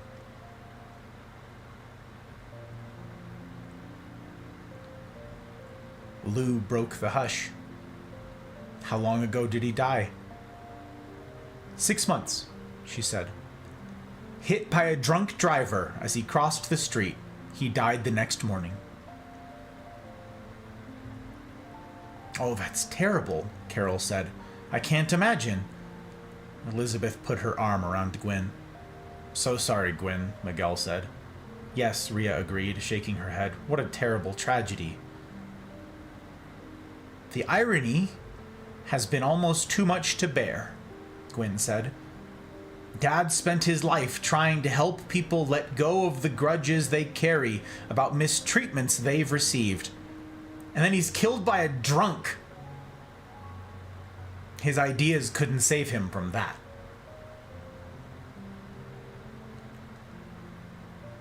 You're right, Gwyn. Yusuf agreed. They couldn't. There's no way to avoid mistreatment altogether. That was never your father's point. There is, however, a way not to let your mistreatments destroy you and your peace. Even a mistreatment as hard to bear as this one must be. Yusuf looked at her. Do you want a break? She shook her head. I'm fine. She then looked up at Yusuf and Avi. Thanks for helping me to hear him, she said. You've given me a lot to think about. Oh, she added after a moment, looking around at the rest of the group. My father's favorite word was action. Action? Lou repeated. Yes. Why? I'm not entirely sure, she said. But I bet Yusuf is. I think I know why, yes, he responded. I think it was your father's way of reminding himself that although he could get out of the box by finding an out-of-the-box place and pondering the situation anew, in order to stay out and away from the box, he had to execute a strategy. That is, he had to do something. Do what? Lou asked. Something only he would know, Yusuf answered. Lou didn't like that answer at all. But that can't help me then, can it? I'm sorry, Yusuf, but that's not good enough. I need more than that. You certainly do, Lou. But Ben was wise enough to know that what you need most is not something he or anyone else can give you. What you might think is not help enough is actually the only advice that can help at all. Anything else would be a lie. Then you need to tell me what you mean. I'm not following. Sure. Let me tie it back to some of the stories we've talked about together. Remember how Avi felt the desire to write a letter to Hamish? Yes. He then acted on that desire, didn't he? Lou nodded. And do you remember how I felt the desire to find Mordecai? Lou nodded again. I then acted on that desire, just as Avi had acted on his, didn't I? Yes, Lou said, still unsure of where this was going. And Mei Lee and Mike not only thought about taking off their shoes, they actually took them off. And remember Carol yesterday, he continued. She voiced an apology to Miguel in front of the whole group, didn't she? Yes, Lou said, in what turned out to be a whisper. She didn't only think about it, she actually did it. Lou nodded. Yusuf looked squarely at Lou. I'm going to venture a guess about you, Lou. Do you mind? Go ahead, Lou said, without any of the machismo that would have accompanied those words just 24 hours earlier. I'm going to guess that while we have been together, you too have had a number of desires awaken within. Things you have felt the desire to do, or begin doing, for Corey, or for Carol, or perhaps for someone at work. Am I right? The desire to write Corey a letter came immediately to Lou's mind, and to apologize to Kate, and to do what he had to do to get her to come back to Zagrum.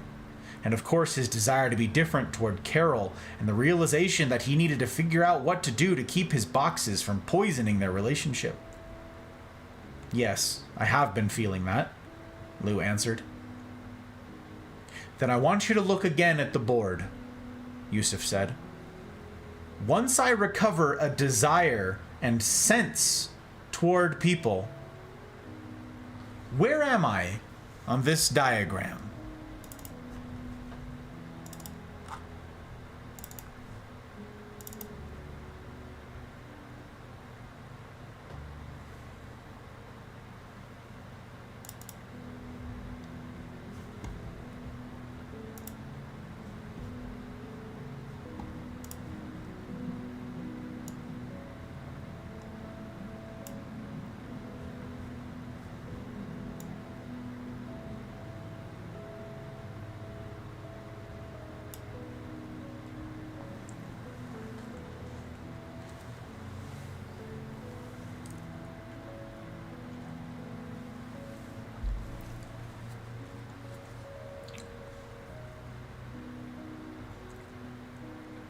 I want you to look again at the board, Yusuf said.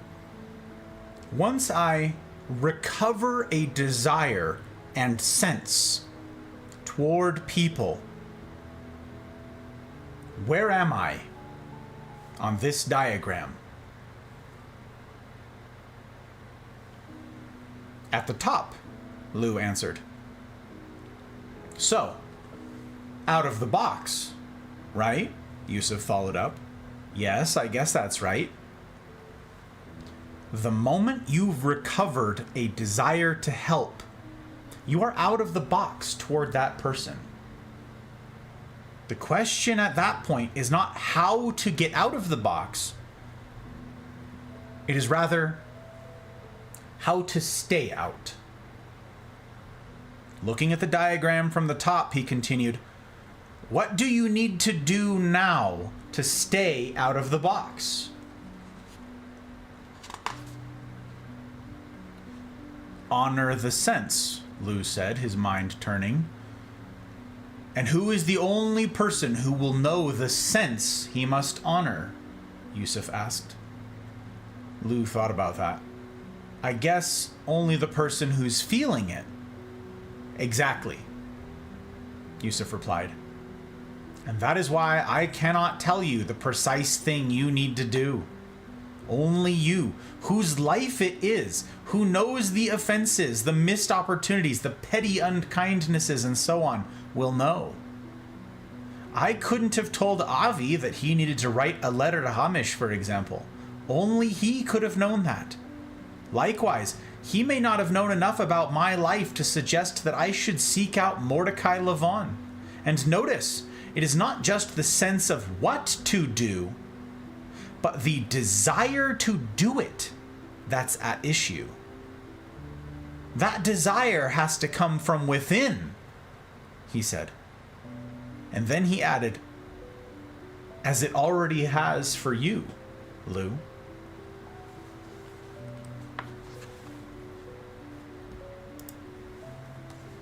Yusuf paused. When we have recovered those sensibilities toward others, we must then act on them.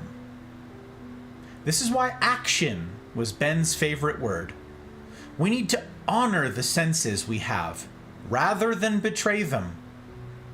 If you, Lu, for example, were to betray the senses you are currently feeling toward others, you can be sure you would feel justified. You would then be right back in the box. So the key to staying out of the box, once you have found your way out, is to do what you're feeling you should do. It is to act on the out-of-the-box senses you are having. At this, Yusuf added a fourth element to the board.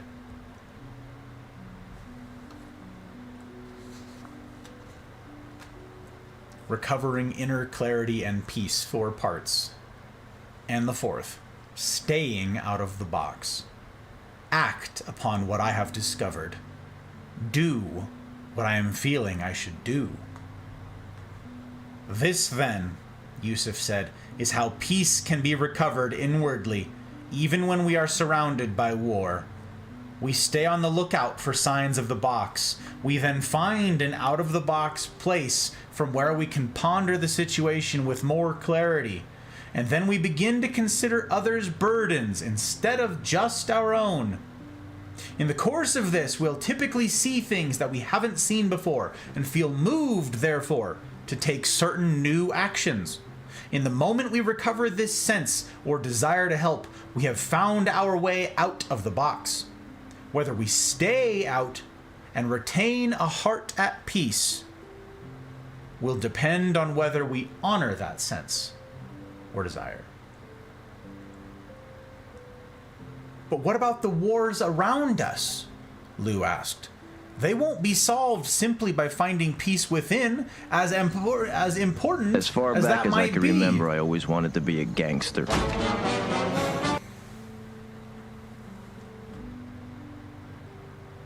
Nobu, I'm grateful for the follow. I take follows very seriously. It's my aim to earn it. I thank you for your patience also, as we have strictures in place here on Friday nights where there's a 10-minute cooldown before you can say anything. But if you can manage those silly rules in place, I'd be grateful if you'd let me know what it is you prefer to be called. If it's okay if I call you Nobu, for instance, after those 10 minutes are up. It's a pleasure to make your acquaintance.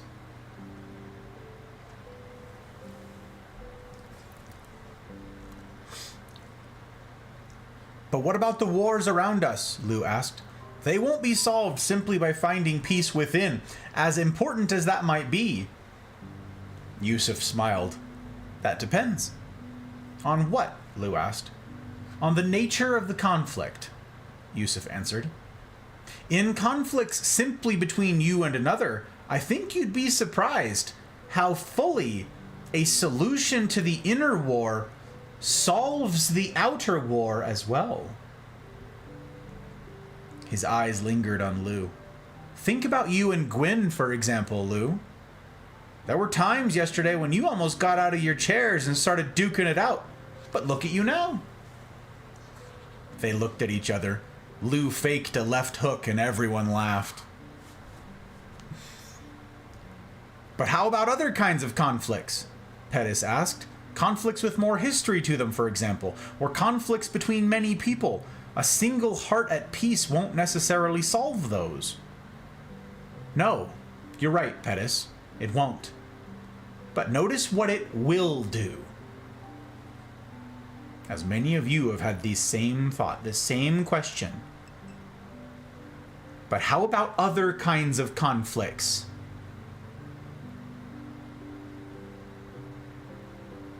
Conflicts with more history to them, for example, or conflicts between many people. A single heart at peace won't necessarily solve those. No, you're right, Pettis. It won't. But notice what it will do.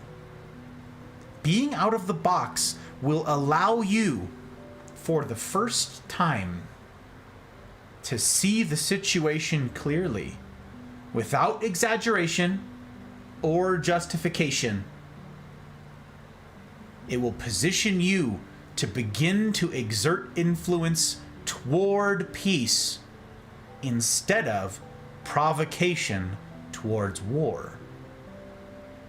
While you are correct that a heart at peace alone won't solve your complex outer problems, those problems can't begin to be solved without it. Then what else? Elizabeth asked. Yesterday you said we would end up with a strategy for helping others to change. I assume changing myself in the way you've shown us is the necessary first step. But what then? Then you work to help things go right, Yusuf answered. How? By doing what we've been doing with you.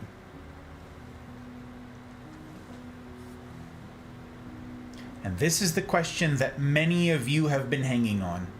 This is the question that's been irking many of you who've been going along with us at the pace that I've been teaching this, which has been fast in some sense. But many of you have been impatient to get the answer to this question right here, as I was. It makes perfect sense as to why.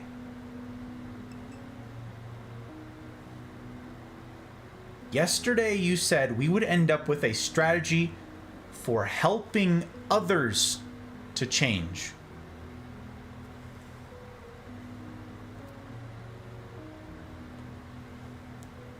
How? You work to help things go right. Part 4. Spreading peace.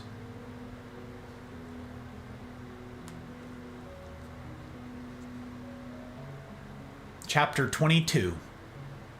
And here we bring it all together, my friends. Here we finally put a bow on all that you've invested in wrestling with. Chapter 22. A strategy of peace. Do you remember yesterday morning when I drew a pyramid and divided it into 2 levels?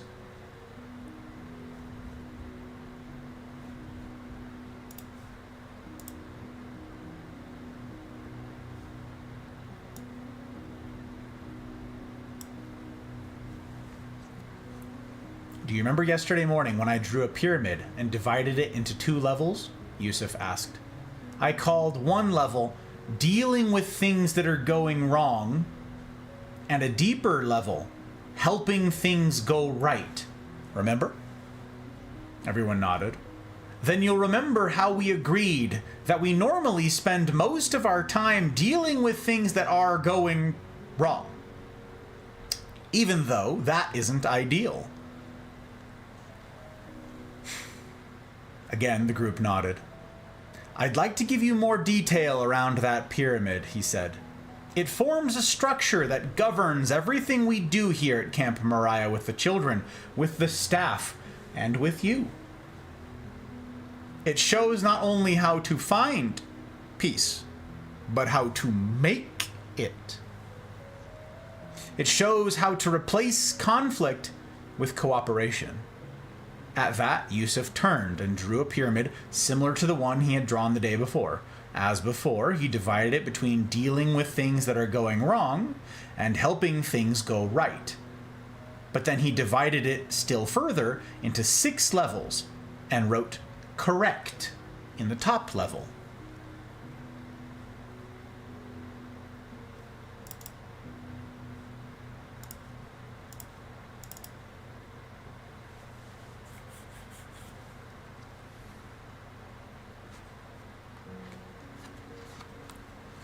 Turning back to the group, he said, when we're trying to effect change in others, whether in a child, in a team at work, or in a region of the world, we are trying to correct them, are we not?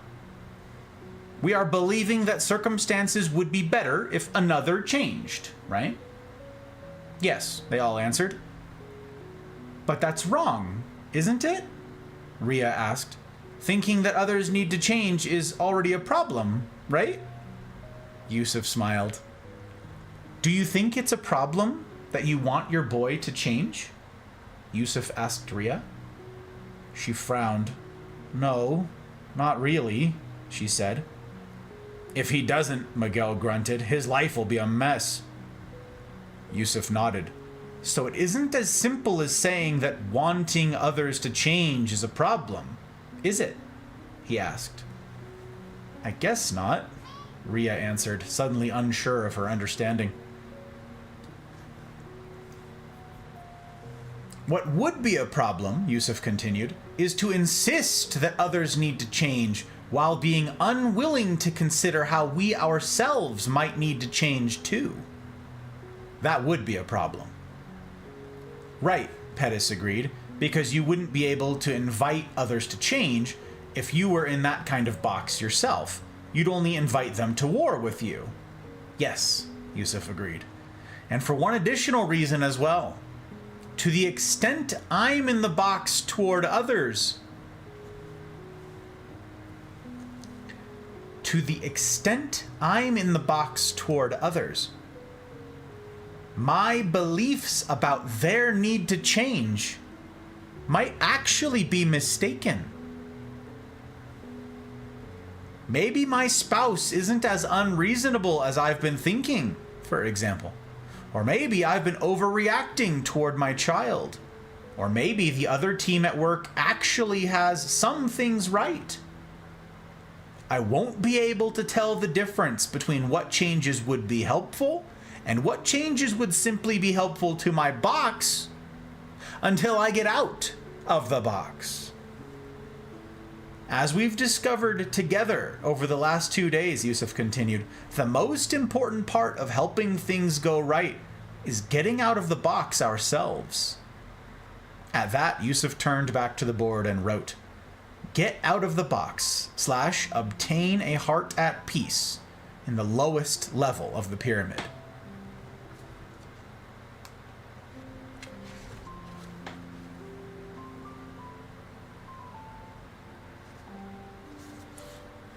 For our purposes here, he continued, this is also the biggest thing that's been going wrong in each of our families.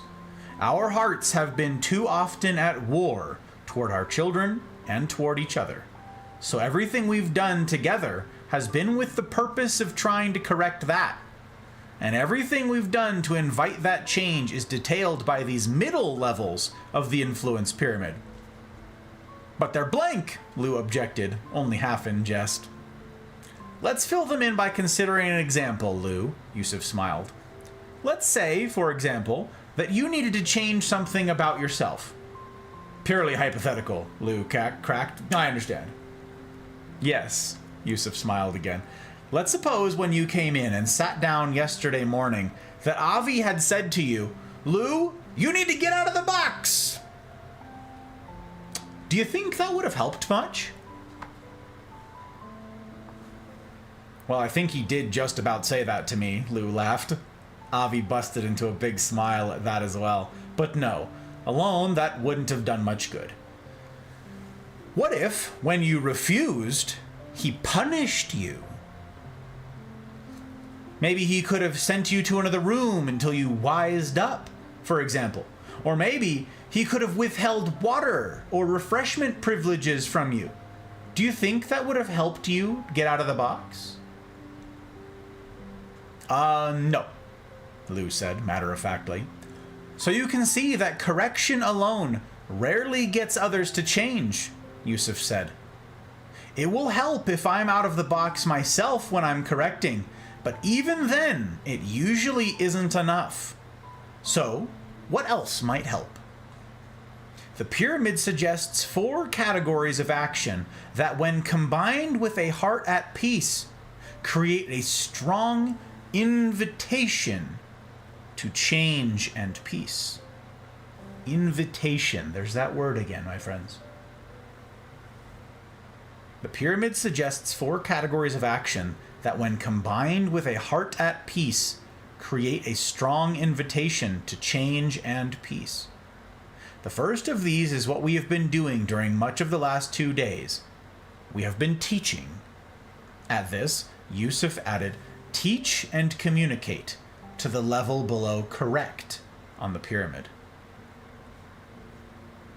For some reason, all I have is an illustration of that, and then like the fully filled in one. So that's what you get, is the fully filled in one.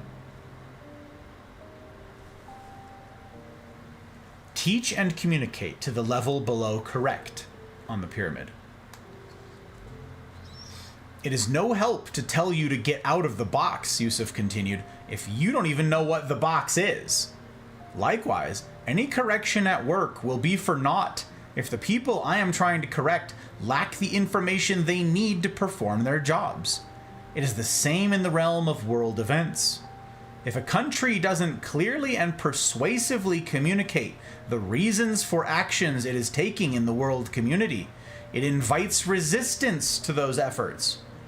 Whatever the context, if I am failing in my teaching, my correction will likely fail as well. Going deeper, Yusuf continued, it is no good trying to teach if I myself am not listening and learning. We've had some ideas to teach you while we are together, of course, but it wouldn't have helped much if we ignored your issues and questions and simply taught according to our plan. At this, Yusuf added, listen and learn to the next level of the pyramid. Yusuf turned to face the group again. We've been trying to listen to you all the way along, he said, and to speak to the issues you've been concerned about. Yesterday, I think I must not have been doing that very well, as you'll remember that Lou thought I was ducking his questions.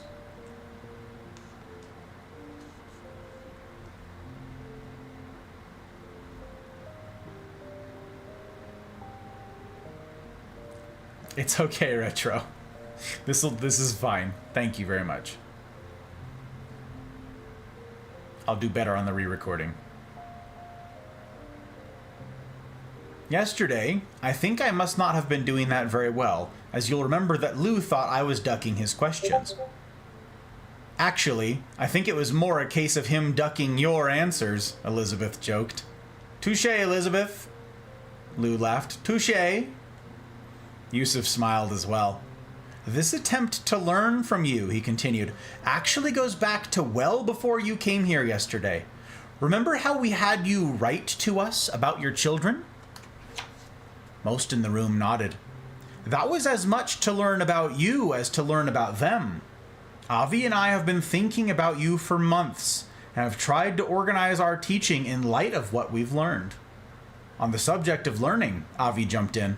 Another important function of the learning level of the pyramid is that it keeps reminding us that we might be mistaken in our views and opinions. Maybe an objective I've been insisting upon at work is unwise, for example. Or maybe a strategy I've been taking with my child is hurtful. Or maybe the lesson structure we had planned isn't working, and so on. The learning level of the pyramid keeps inviting us toward humility.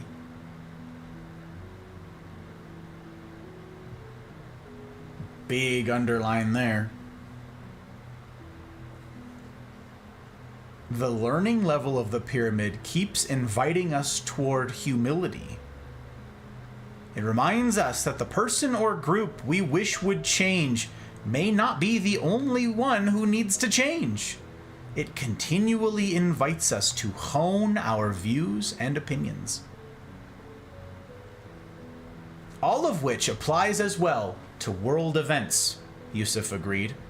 How effective will a country's communications be if its leaders are not actively trying to learn about and from the people they are trying to communicate with? If we want change in the Middle East, for example, but remain ignorant about the people there and their thoughts and opinions, how effective will our teaching be? And if we are sure about others' needs to change, but are unwilling to let what we learn from them inform changes in us as well, how much change are we likely to invite? If we are poor learners, our teaching will be ineffective. Failure at one level of the pyramid always undermines success at each of the levels above it. Which leaves us, he continued, pointing at the diagram, with 2 more levels to consider. What do you suppose might undercut my willingness or ability to learn from others, and therefore the effectiveness of my teaching? No one responded immediately. How about this, he asked, writing, build the relationship in the next level of the pyramid. What if my relationship with the people who work for me, for example, is poor? He continued.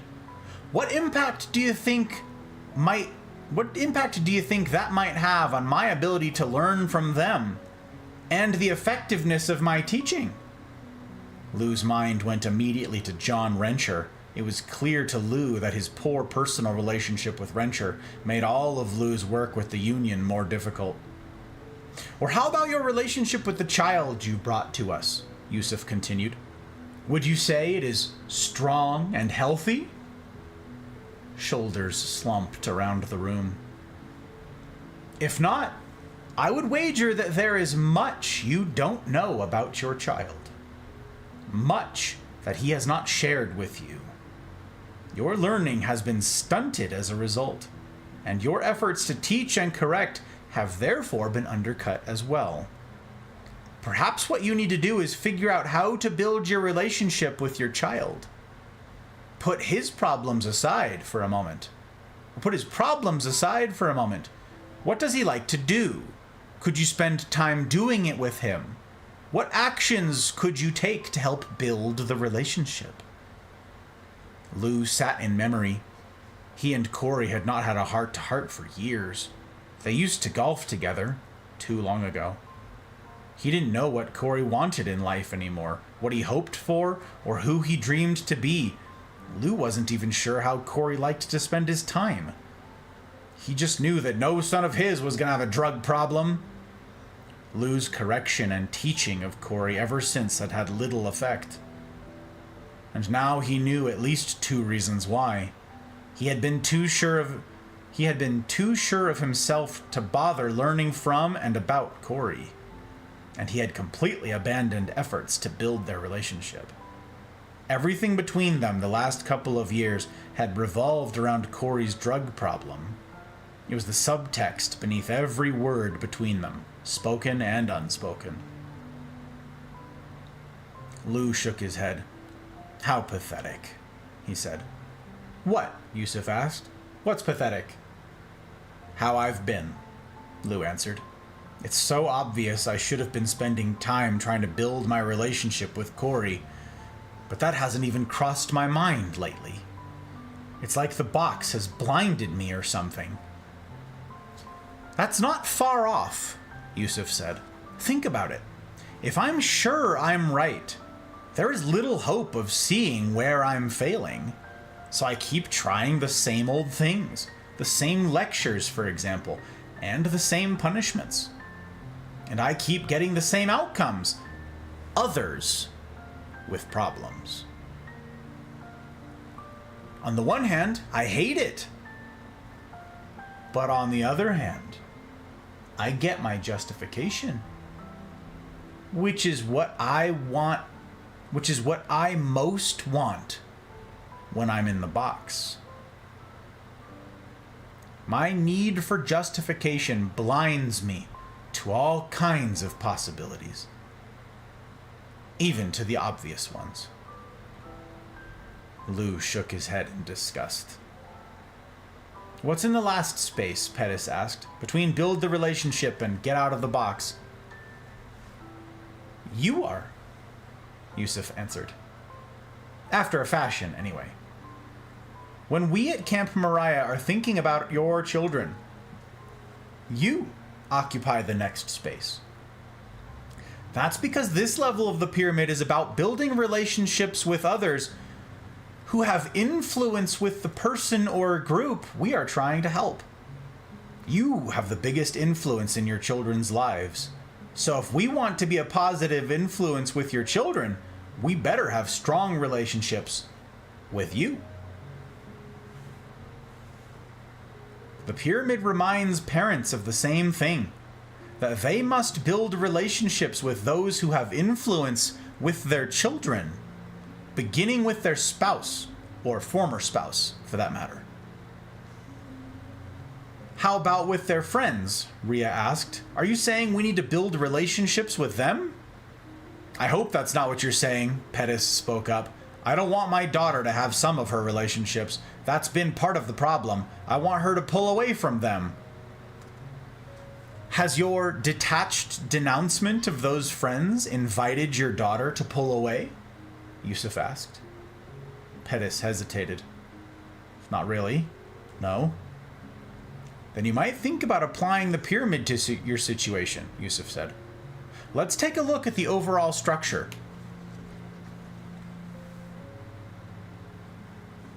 Looking at Pettis, Yusuf continued.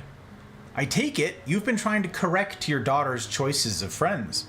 Maybe by talking her friends down, for example, or by limiting her ability to be with them. Pettis nodded slightly. My guess is that although you've tried to talk with her about this, the communication hasn't gone very well. That's mostly true, yes, Pettis admitted. If so, the pyramid invites us to think deeper, Yusuf responded. The next level deeper invites you to consider how well you have been listening to and learning from your daughter. Do you know what she likes in those friends, for example? Do you know what her interests are and why she has therefore chosen the friends she has? Do you know what struggles she is having? Do you know, for example, how your divorce has affected her? This revelation surprised Lou. He'd hardly even noted that Pettis was alone. He looked at the learning level of the pyramid. Maybe I don't care enough about others to be curious about them, he wondered. The thought weighed on him. Or, going deeper still, Yusuf continued, how strong is your relationship with your daughter? The healthier the relationship, the more likely she would be to consider your opinions about her friends. Have you been spending ample time with her to build the relationship? And then, finally, how about your relationships with others who have influence on her? With her mother, for example, and with her friends? Lou looked at Pettis, who seemed to be struggling. You know, Yusuf continued, I learned something interesting with one of my own boys.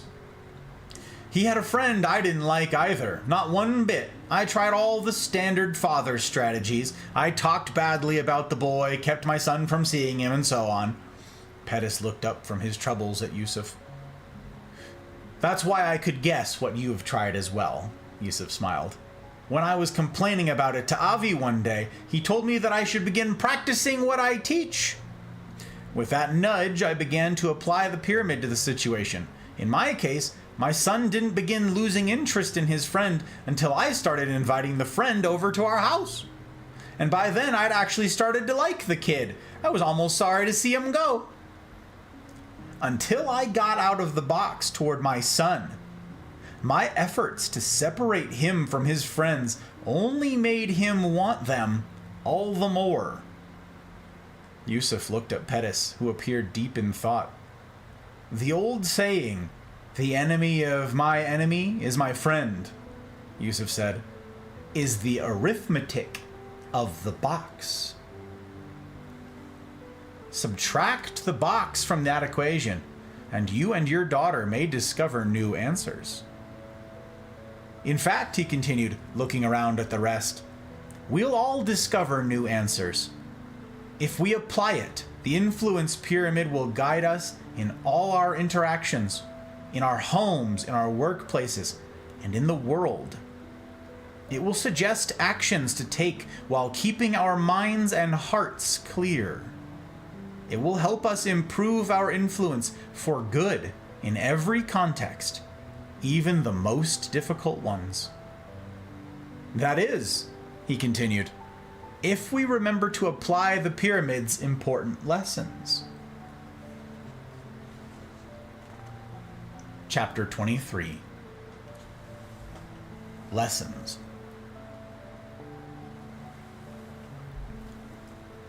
Lessons? Lou asked. Yes, Yusuf answered. The pyramid illuminates three main lessons. Three main lessons. Axioms that guide its application in all situations. We've already mentioned the first. At this, he wrote the following.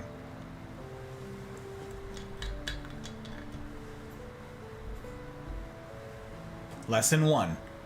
Most time and effort should be spent at the lower levels of the pyramid.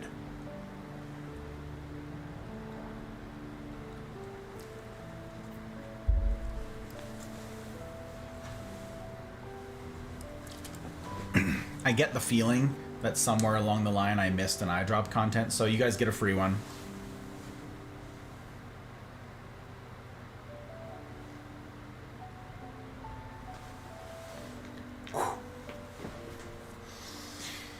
And anti-tilt. I have to pour some more of this.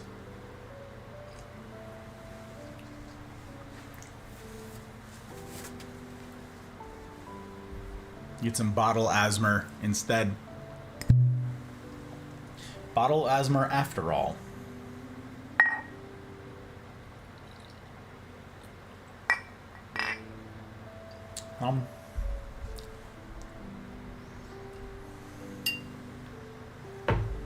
Mouse.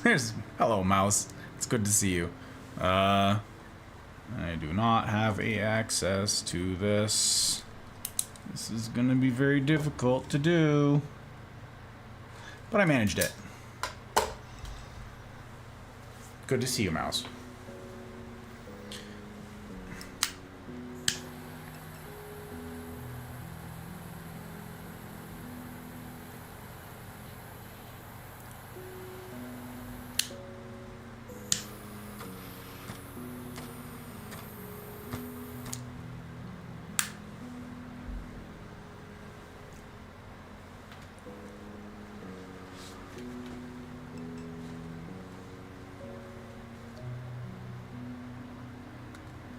Nobu is fine.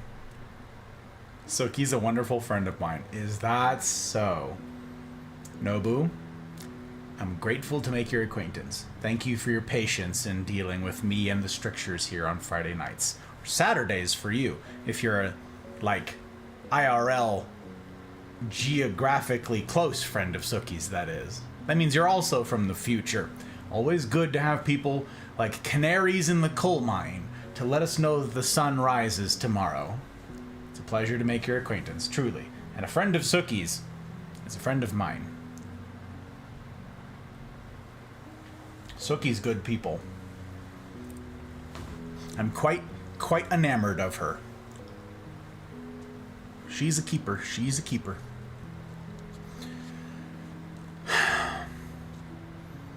Okay. Chapter 23, Lessons. Lessons? Lou asked. Yes, Yusuf answered. The pyramid illuminates 3 main lessons, axioms that guide its application in all situations. We've already mentioned the first. At this, he wrote the following. Lesson 1. Most time and effort should be spent at the lower levels of the pyramid. Remember, we want to spend most of our time in the levels of the pyramid below correction, which is exactly the opposite of what we normally do. We want to spend most of our time actively helping things go right, rather than dealing with things that are going wrong. We want to get out of the box, build relationships, listen and learn, teach and communicate, where circumstances are such that we choose to engage in correction of some kind, whether by putting a little child on timeout, or by sending warplanes into the skies above a country that has attacked us. The lower levels of the pyramid become even more important. Correction is by nature provocational. So, where we choose to correct, we need to increase our efforts at the lower levels of the pyramid all the more. If we believe military force is necessary, for example, then we would be wise to increase our communicating, learning, and relationship building efforts even more. When we actively live these lower levels of the pyramid, we normally discover that we need to spend less time on correction than we have in the past. We also discover that when we need to impose correction, it is more likely to have an impact than it did in the past, because our correction will grow out of an ongoing effort and context. It will no longer seem capricious or arbitrary, but will feel connected to our deeper efforts to help things go right. Whether at home, at work, or among the nations in the world, lesson number 1 of the influence pyramid is that most time and effort should be spent at the lower levels of the pyramid. And a quick note here.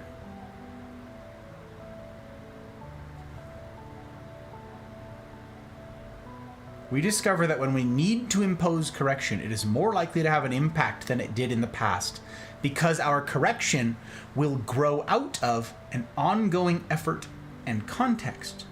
It will no longer, don't miss this, it will no longer seem capricious or arbitrary, but will feel connected to our deeper efforts to help things go right. Remember when we talked about this in the first book, the lessons of this, and we wrestled with this together during the rendezvous on Wednesdays as well, many of us. We can tell when someone's in the box toward us, can we not? We can tell when someone's bullshitting, can we not? Many of you said those words in the rendezvous. You said, we have a bullshit detector. Yeah, you can tell. This speaks to that right there.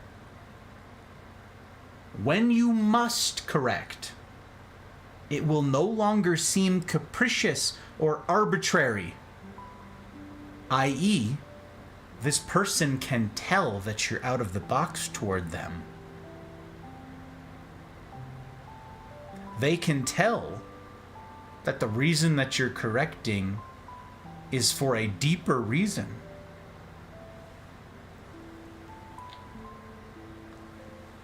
Now, for lesson 2, he continued.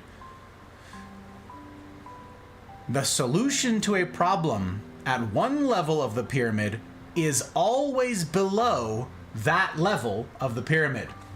Take a good look at the pyramid up here, okay? The solution to a problem at one level of the pyramid, pick one, any one of them, okay?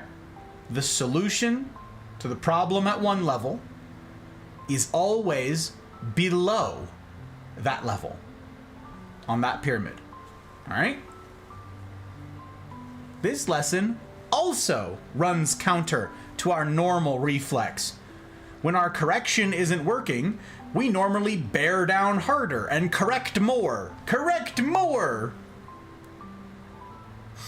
And when our teaching is going poorly, we often try to rescue it by talking more and insisting more.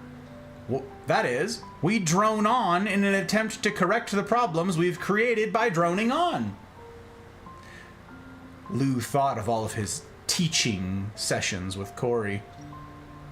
If I am correcting and correcting, but problems remain, Yusuf continued, that is a clue that the solution to the problem I am facing will not be found in further correction. Likewise with teaching, and if I listen and learn, even going so far as to revise my opinions, but problems persist, perhaps what I need to do is go out and engage with others personally.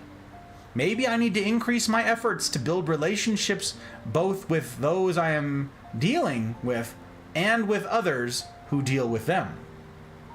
Mei Li shared with us one of the key ways we build relationships here at Camp Moriah. In all that we do with others, we try to take off our shoes with them. We join them in the limitations they face and hold ourselves to the same requirements. For example, the lunchtime assignment we gave you yesterday to see everyone during that time as a person was an assignment Avi and I took upon ourselves as well. And we pondered the conflicts and boxes in our own lives last night, just as we asked you to do. And just as you have had impressions during our time together of things you need to do for someone, we too have had the same impressions and will leave today with the same commitment that you will have to do what we're feeling we should do to help things go right. If I find I have trouble building relationships despite my efforts to do so, this second lesson suggests that a solution, if there is to be one, will not be found simply by spending more time with others. I might have a problem at the lowest level of the pyramid, in my way of being. Which brings us, Yusuf said, to the pyramid's lowest level, and to its third lesson.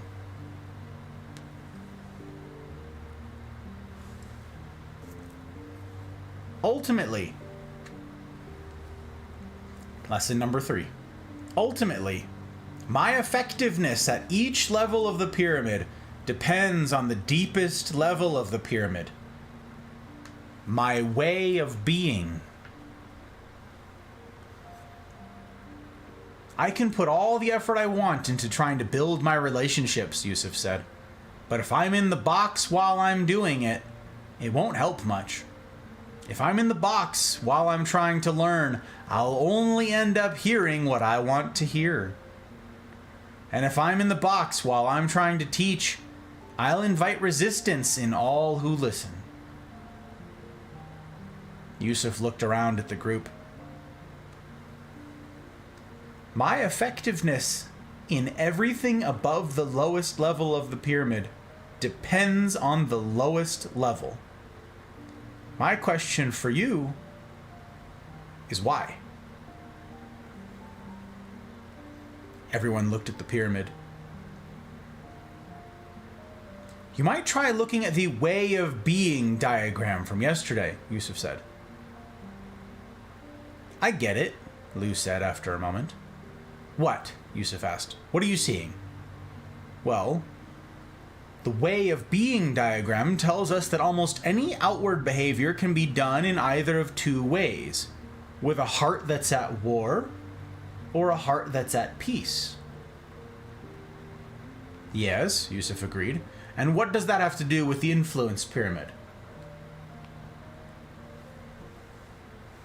Underlines, highlights, stars. Everything above the lowest level of the pyramid is a behavior, Lou answered. Everything above the lowest level of the pyramid is a behavior. Exactly, Yusuf said. So anything I do to build relationships, to learn, to teach, or to correct can be done either in the box or out. And, as we learned yesterday from the collusion diagram, when I act from within the box, I invite resistance. Although there are two ways to invade Jerusalem, only one of those ways invites cooperation. The other sows the seeds of its own failure. So while the pyramid tells us where to look and what kinds of things to do in order to invite change in others, this last lesson reminds us that it cannot be faked.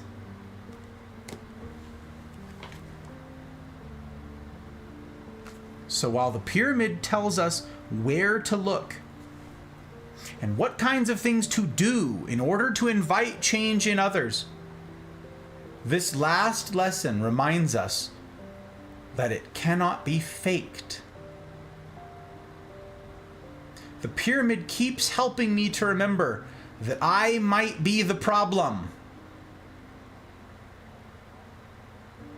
and giving me hints of how I might begin to become part of a solution. A culture of change can never be created by behavioral strategy alone, and I'm going to come back to that when we're done. A culture of change can never be created by behavioral strategy alone. Make a note to myself here.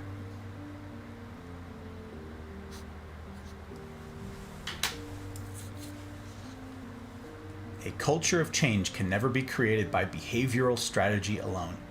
Peace, whether at home, work, or between peoples, is invited only when an intelligent outward strategy is married to a peaceful inward one. This is why we have spent most of our time together working to improve ourselves at this deepest level. If we don't get our hearts right, our strategies won't much matter. Stars, underlines, highlights.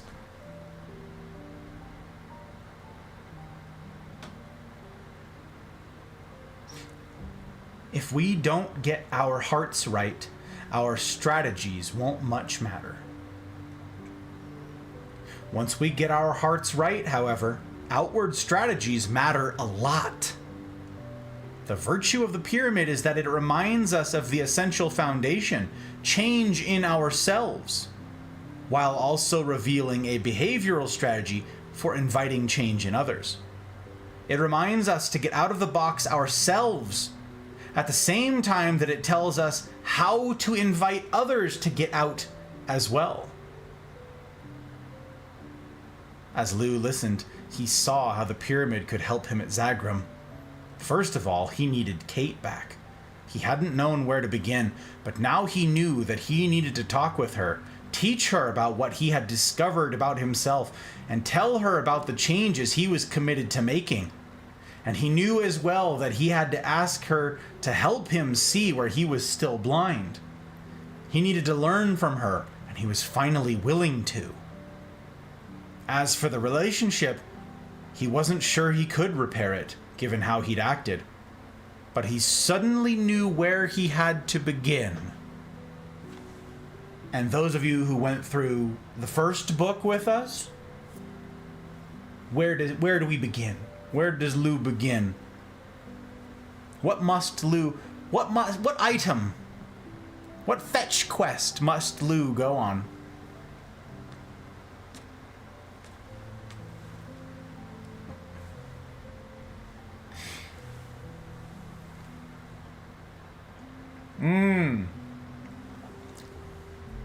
Indeed.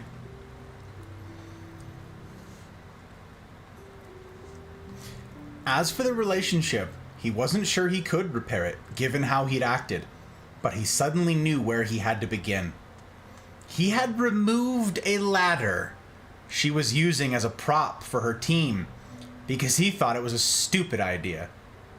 His taking the ladder was symbolic of much that was wrong about his style with people, just as Kate had said. As silly as it sounded, he knew he needed to take her a ladder. He resolved that he would take it to her home in Litchfield, Connecticut, as soon as he and Carol returned home. Which brought him to Carol. He knew that he tended toward better than and I deserve boxes, and that others often faded away into the scenery as a result. He was afraid of that happening again, especially toward Carol. It occurred to him that the pyramid could help with this. If he could keep reminding himself to work at the lower levels of the pyramid, he would remember to stay in the middle level of learning from Carol, to wonder about her day, for example, and her feelings. It would also help him to remember to keep working to build their relationship, to spend time together doing what she enjoys, for example.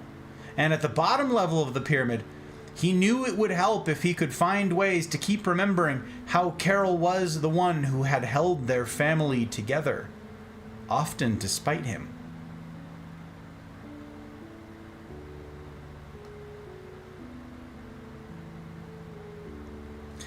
If he could keep remembering that, it would be much harder to start thinking that he was somehow superior or more important.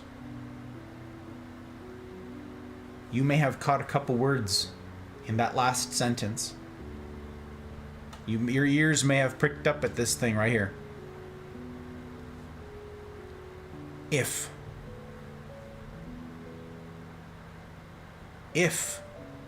he could keep remembering that, it would be much harder to start thinking that he was somehow superior or more important. What do these words tell us? That there's no guarantee. It's still human. Still human. If he could keep remembering that, it'd be much harder, but not impossible. Much harder. These are safeguards, not guarantees. Lou looked at the pyramid again. He finally had some hope, but he was still worried.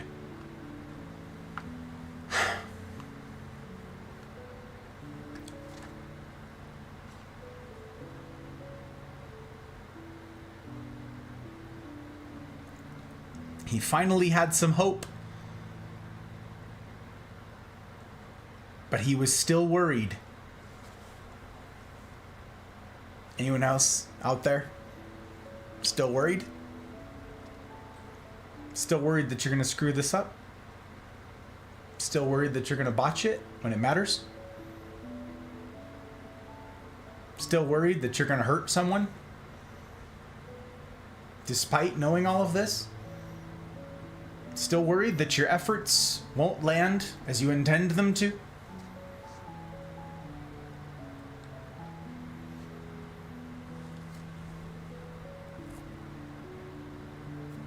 Lou looked at the pyramid again. He finally had some hope. But he was still worried. I'm worried that I'm going to blow it, he confided aloud. Of course you will, Yusuf laughed. Of course you're going to blow it. We all will. You're a person, after all. Not an automaton.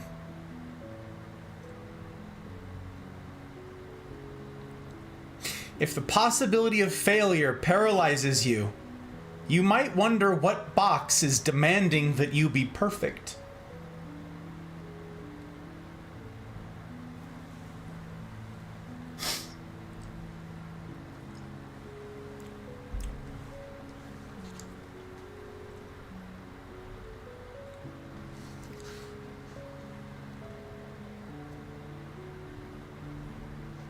Of course you're going to blow it. We all will. You're a person, after all. Not an automaton. And if the possibility of failure paralyzes you, you might wonder what box is demanding that you be perfect. You're saying I have a need to be perfect? It might be worth considering. Need to be seen as boxes can wield paralyzing impact. Lou chuckled. What's so funny? Yusuf asked. I keep telling myself I don't really have any need to be seen as issues, but they keep popping up. Most of us justify ourselves in all of the basic ways to one degree or another, Yusuf said. At least I know I do. At that, Yusuf looked around at everyone. At Lou, Carol, Elizabeth, Gwyn, Pettis, Miguel, Rhea, Terry, and Carl. Regretfully, at least for me, he added with a smile, our time together is about finished. I appreciate the time and effort you have devoted to this. You have been pondering your lives in bold ways. I hope you will be both troubled and inspired as a result. Troubled because you know that the box is always just a choice away.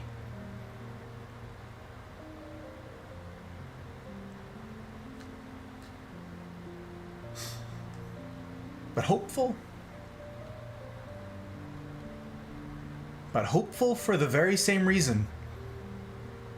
Because freedom from the box is also just a choice away. A choice that is available to us in every moment.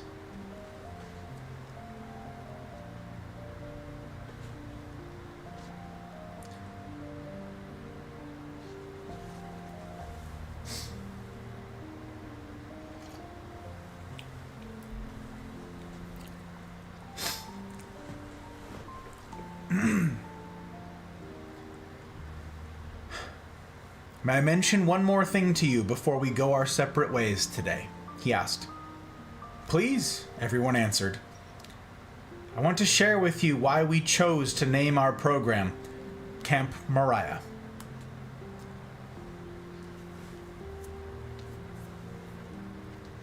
Chapter 24, and our last. Peace on Mount Moriah. As we mentioned earlier, Yusuf began, Mount Moriah is the hill in Jerusalem that is graced by the Muslim shrine known as the Dome of the Rock. This real estate is no doubt the most religiously revered in the world.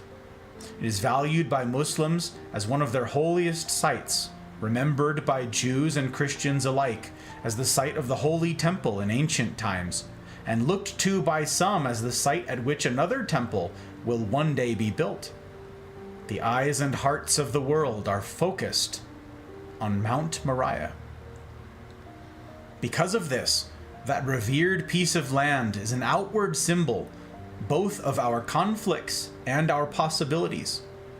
One side may say it is their holy place, set apart for millennia.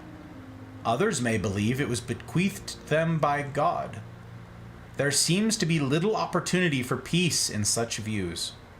Looked at in another way, however, this passionate belief provides the portal to peace. Think about it.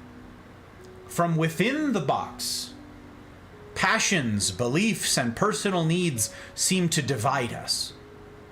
When we get out of the box, however, we learn that this has been a lie. Our passions, beliefs, and needs do not divide, but unite. It is by virtue of our own passions, beliefs, and needs that we can see and understand others. If we have beliefs we cherish, then we know how important others' beliefs must be to them. And if we have needs, then our own experience equips us to notice the needs of others. To scale Mount Moriah is to ascend a mountain of hope. At least it is if one climbs it in a way that lifts his soul to an out-of-the-box summit, a place from where he sees not only buildings and homes, but people as well. And so, a land stands divided, and within that land, a meaning-filled hill stands as a symbol both of the divide and the hope for overcoming it. Our homes and workplaces are divided as well. Within each rise our own Mount Moriahs, outward issues that come to symbolize all of the inner turmoil we are feeling. In one home, it might be the dishes, in another, the finances, and in yet another, the disciplining of the children. At work, we may come to focus on the title, or the status, or the level of respect we think we deserve. We begin to do battle around these issues, and the more we battle, the larger they loom on the landscape, until finally our home and workplace quakes, build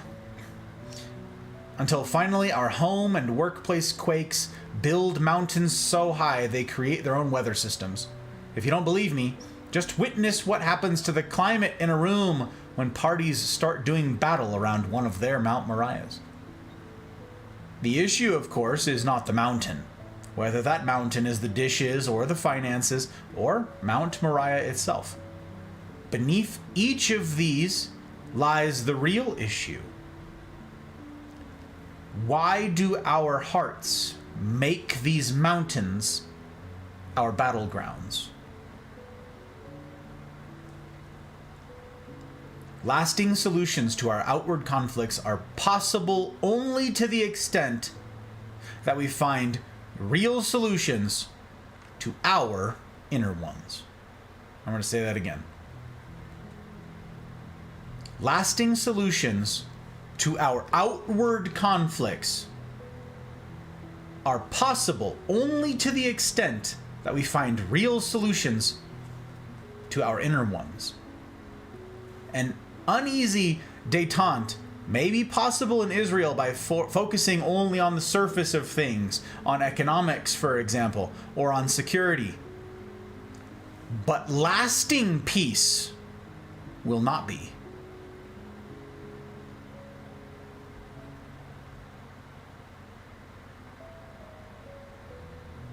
Lasting peace will not be.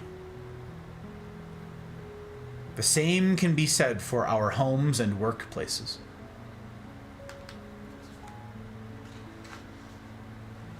But détente is preferable to bloodshed, Gwyn said. It certainly is, Yusuf agreed. But let's not fool ourselves. Cool détente, while preferable today, is still a war waiting for tomorrow.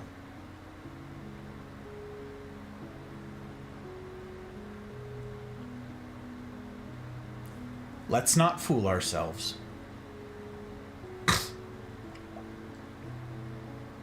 Cool détente, while preferable today, is still a war waiting for tomorrow.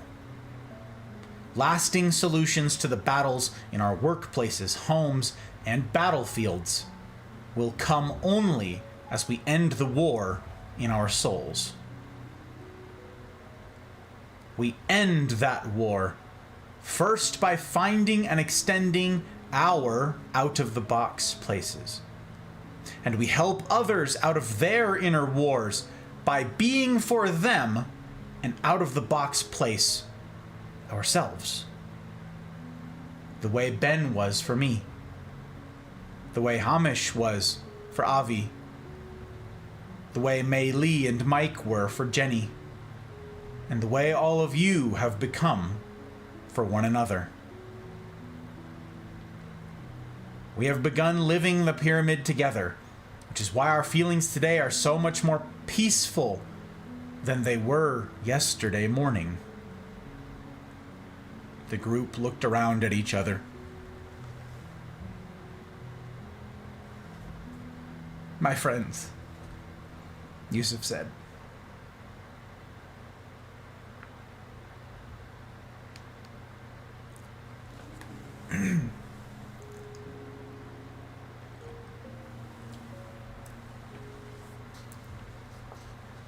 My friends, Yusuf said. Avi and I and the team here promise that we will strive to be that kind of place for your children. We will take off our shoes toward them, hoping to create a space that invites them to ponder their lives anew and to make changes they would do well to make. We invite you to do the same, whatever that might mean for you. Lou looked to the day, 60 days in the future, when he would once again see his boy. Shoeless, he hoped, if he could maintain what he had learned until then. In the meantime, he had some letters to write. But what if my boy still does drugs? Miguel asked. What if this program doesn't fix him?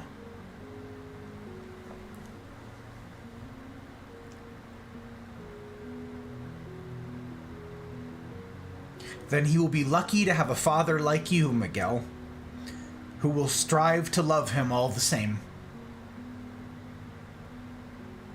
But I don't want him on drugs. No, of course you don't. Which is why you won't stop trying to help him, no matter how long it takes, even if he doesn't like it.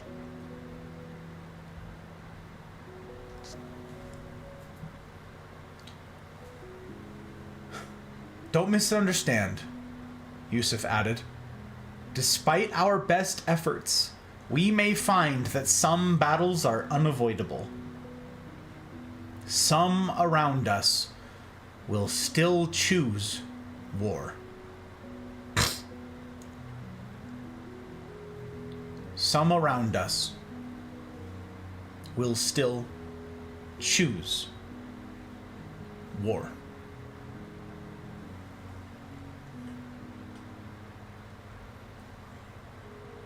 May we, in those cases, remember what we learned from Saladin, that while certain outward battles may need to be fought, we can nevertheless fight them with hearts that are at peace. And may we remember the deeper lesson as well, that your and my and the world's hoped for outward peace depends most fully not on the peace we seek without, but on the peace we establish within, which should bring you hope, he added. It means that however bleak things look on the outside, the peace that starts it all, the peace within, is merely a choice away. A choice each of you has already started making. If we can find our way to peace toward children who have stolen from us, spouses who have mistreated us, even drunks who have taken our father from us. Even drunks who have taken our fathers from us, he said, glancing at Gwyn. What mountains are too high for human hearts to scale?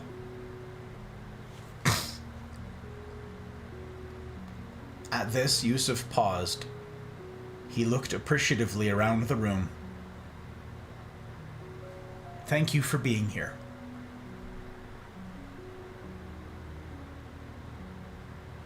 for bringing your children to us, for bringing yourselves to us, and for giving yourselves to one another. Despite the differences we have had in this room over these couple of days, we have learned to see each other as people. And that has made all the difference, hasn't it? Lou, Carol, Elizabeth, Pettis, Gwyn, Rhea, Miguel, Carl, Terry, and Avi all nodded. Look at each other, Yusuf invited.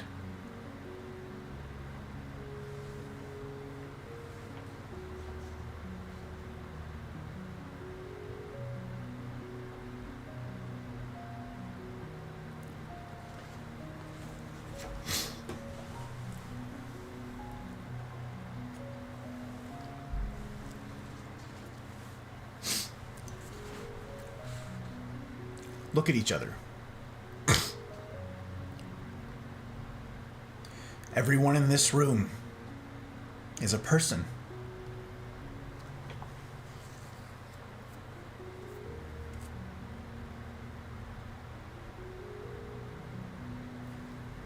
As are your children on the trail, and your enemies, real and imagined.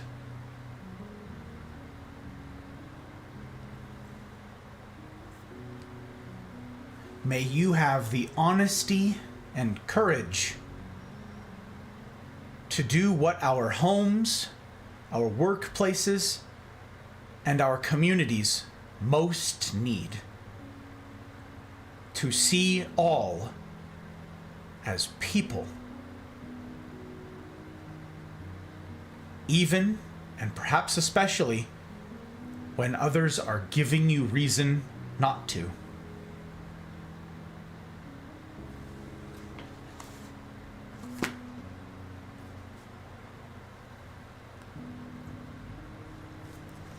The Anatomy of Peace.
Look at each other. Look at the names above and below you in chat. Everyone in this room is a person.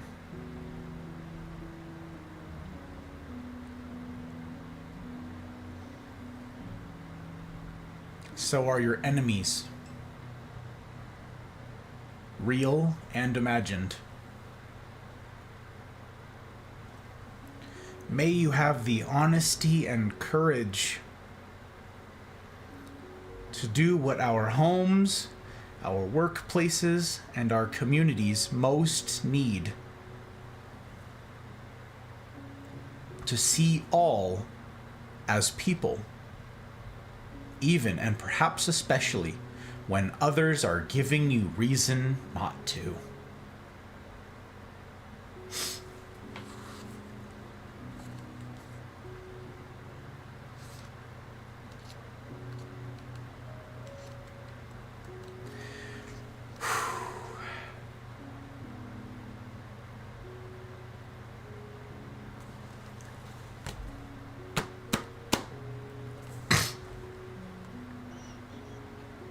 I'm Lou.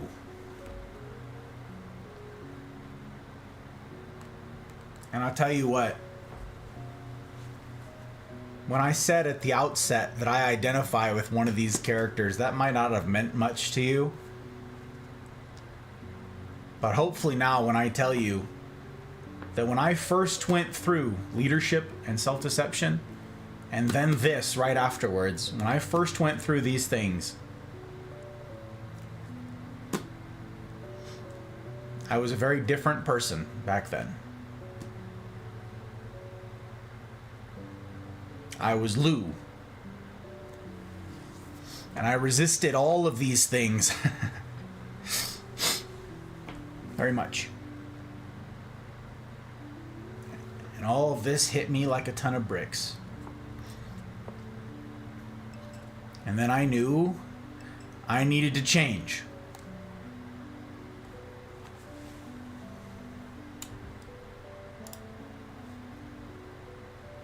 The heck? That's weird.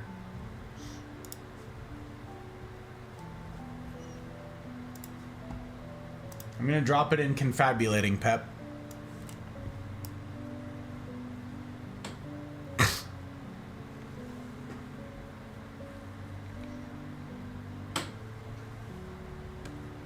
Also, it's good to see you, sir. What the heck? Leanne already posted it. Oh my, because Suki already asked. All right, well, never mind. She beat me to it. Wow.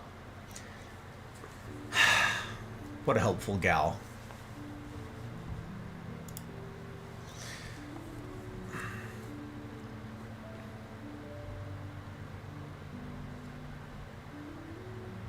There are few things that I've gone through in my life, my friends, that were as miserable and difficult and fantastic and freeing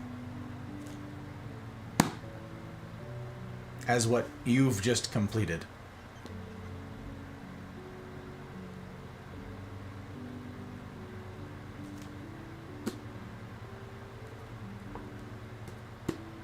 I owe a lot of who I am today to my mentors who showed me these books and walked through them with me and were patient with me and were kind and didn't rub it in my face. See, that's you. Yeah, no, I got it. I got it. They were there to help me pick up the pieces of my pretty well destroyed self-image, I should say. My pretty well ruined, sense of self. My I deserve box. My better than box. They were there to help me clean up my life. After. And we still use this language to this day. It's been 10 years since we went through this book. And if you think we only went through this book as a group, as a little small group that I meet with on Tuesdays, business owners, if you think we only went through this once, no, I'm afraid not. No, we went through it in those 10 years 3 times. The once when I first got there because it was clear to them that I needed it. I don't know how many times they've been through it. They started meeting many years before I got there. But I've been through this material 3 times. And it has convicted me each time.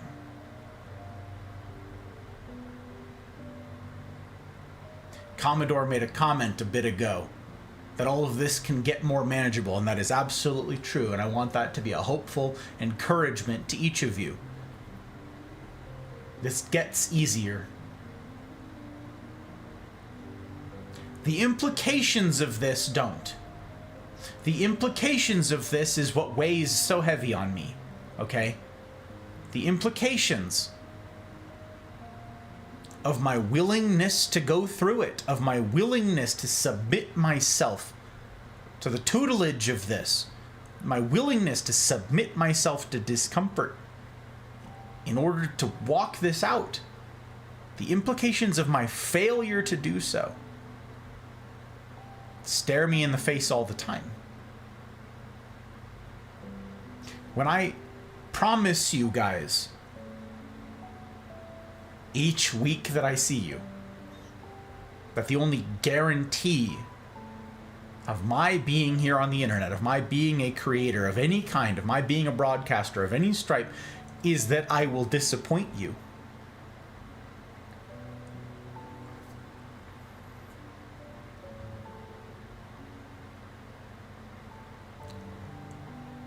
Each time I reflect on that, and each time I remark upon that, I'm brought back to this.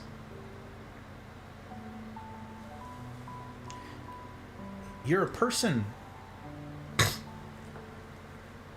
each of you, of unspeakable worth,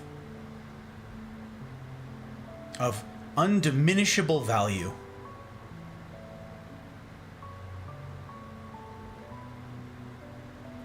No matter what you've done, no matter where you've been, and no matter where you currently are, you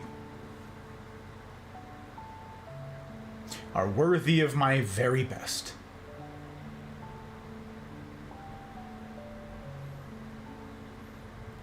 You're worthy of my time. You're worthy of my thought. You're worthy of my consideration. You're worthy of my wrestling. You're worthy of the struggle. You're worthy, even if you don't believe so.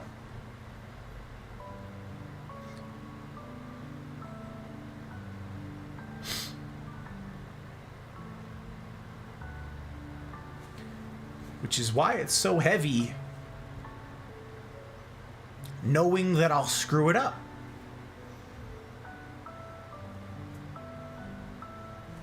Despite knowing this, despite having gone through this, despite having taught this, knowing that I'm still gonna blow it because I'm still human. Perhaps a little farther along, perhaps a little more knowledgeable, perhaps a little more experienced, but a human all the same. Knowing about you, just how worthy you are, being out of the box towards you at all, and therefore recognizing that worth, recognizing the validity of your thoughts, your hopes, your dreams, your fears. That means I can never, so long as I'm out of the box, I can never take lightly the implications of messing this up. I know I'm going to. I am at peace with that.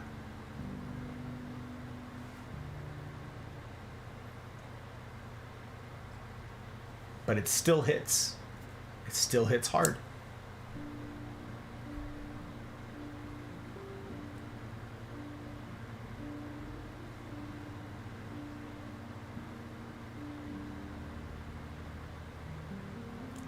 And this is why I'm so affected by my sentiment from earlier that's been weighing on me this week.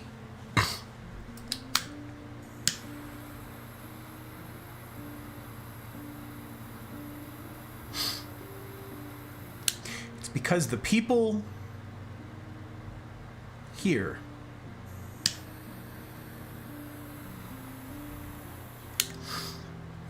the people in this community, the people who are committed to this community,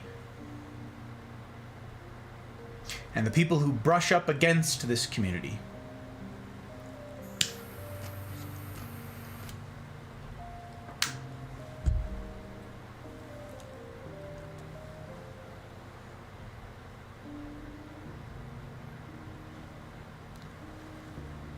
who have rejected my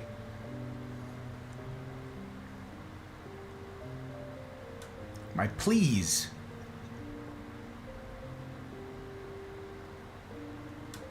my hopeful invitations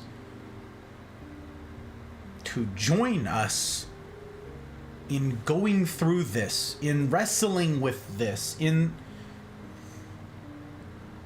this striving.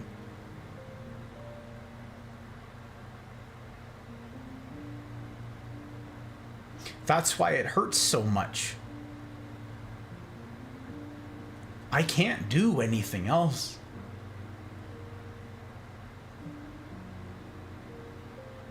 I can't force anyone to do anything. I can't compel anyone to do anything. I'm not going to try. I can be out of the box, and I can invite, and I can invite, and I can try to build the relationships, and I can try, and I can try, and I can try.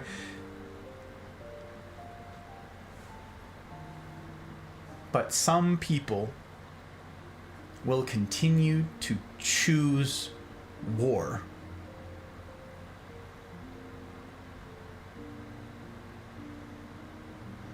And that breaks my heart. Why? Not for my sake, but for theirs. Peace is a choice away, and they don't know that.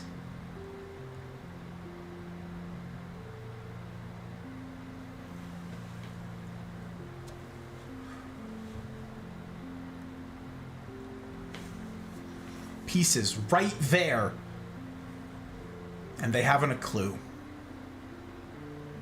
And they're suffering, and they're in pain.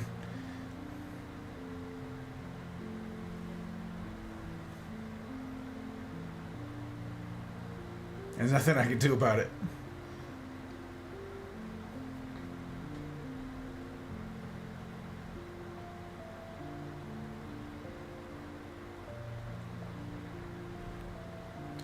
I might wonder, as the book asked, which box of mine demands that I be perfect, right?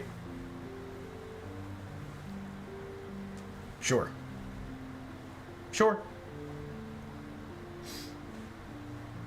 No, I've thought a lot about that. This week in particular, I've thought a lot about that as I've reviewed the conclusion of this book. This is not a box of objectifying myself or the person. This is just heartache. This is just pity. This is just genuine pain for people that I love and that I want to see succeed. I'm not making a caricature of them. I'm not villainizing or horribilizing them. I'm also not horribilizing myself. I'm not. Thank you to everybody for your concern. I'm not. Still breaks my heart that they choose war. Because I want better for them. I don't think I need to be the one. I am not the be-all, end-all. I'm not a savior of some kind. I'm not gonna be the one to save them. That's not a thing. Trust me, I've given it a lot of thought. I just want peace for you guys.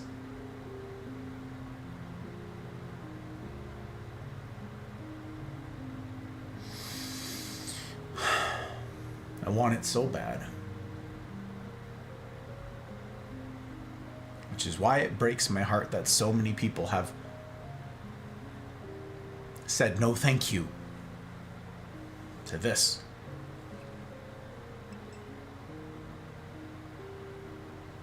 What could a book possibly have to teach me? What could a book from Gus possibly have to teach me?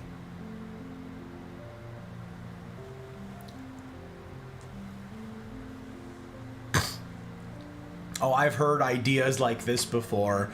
Yeah. Be nice, you know. Do your best. Yeah, I've heard all that before. That is not what was in this book. Not what was in either of these two books.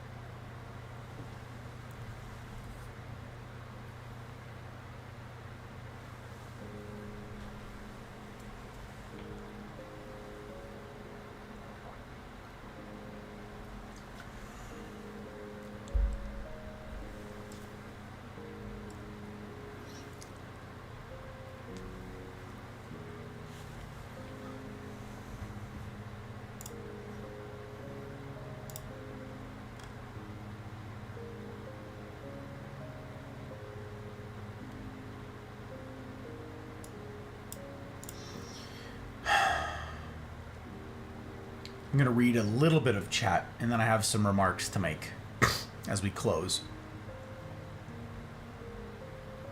Thank you for dropping the definition of détente, by the way, Mel. I saw that. I appreciate that.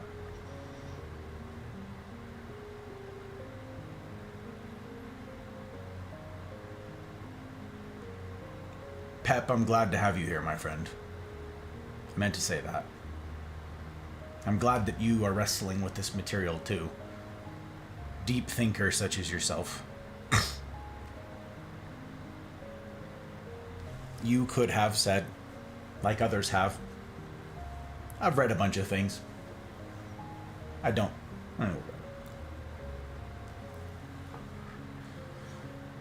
James, it's good to see you, sir. Welcome in. It's very good to see you. I hope you're well.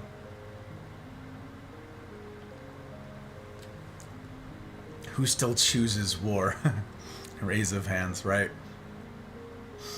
Show of hands, show of hands. Phil, it's good to see you, my friend. Same. I hope you've been well. Everybody else that I missed in chat, means a lot that you're here. Don't forget about that one part. Shoot. What part was that? I remember this now, but what part was that? So much to think about in a book written in such easy words. Ugh. Honestly. Honestly, man.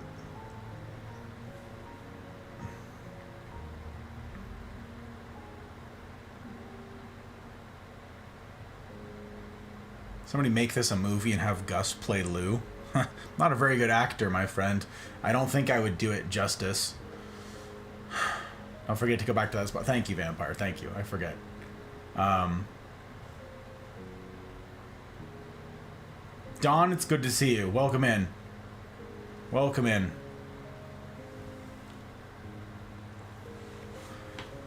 Guess I know I've messed up my whole life. I'll settle at this point for just messing up less often and less catastrophically. We can only move forward, right? The past, yeah, we can't change it. We can do something about the future, though. Totally, Commodore. Maybe that's just the same bit of wisdom. Just some bit of wisdom exclusive to my life experience. Could be why I'm not as affected. You want it for them, period, no matter the source. Yes, Mel. Yes, absolutely. Lead a horse to water. Correct. Correct. I chose hard mode. That you did, my friend. I really appreciated your questions going through this stuff during the rendezvous. That goes for all of you. Commodore, I'm going to call you out. Commodore did this, you guys. It was great. We'd get to the rendezvous, and I'm like, before I can say hello, before I could say anything, ask how he's doing, ask how your week was, ask how the weather is. Commodore's like, all right, let's talk about the box. I got questions. And Joke helped the flood of questions. Commodore, I really appreciate your hammering away with the questions, my friend. I really appreciate your honesty. That's really cool. And Joke, same thing. You're going through it. There's so many of you guys who've been taking this seriously during the rendezvous, who've been thinking about this stuff, because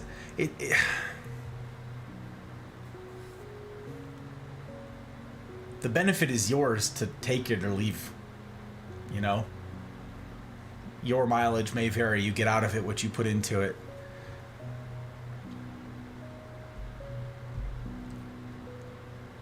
It sounds like hyperbole, but like I said, when I very first announced that I was going to be going through these books, I said these words. I said, I know it sounds stupid. I know it sounds like hyperbole, but these books literally changed my life. They changed the trajectory of my life, and they changed everything about who I am as a person, everything who I was about being a boss, a leader,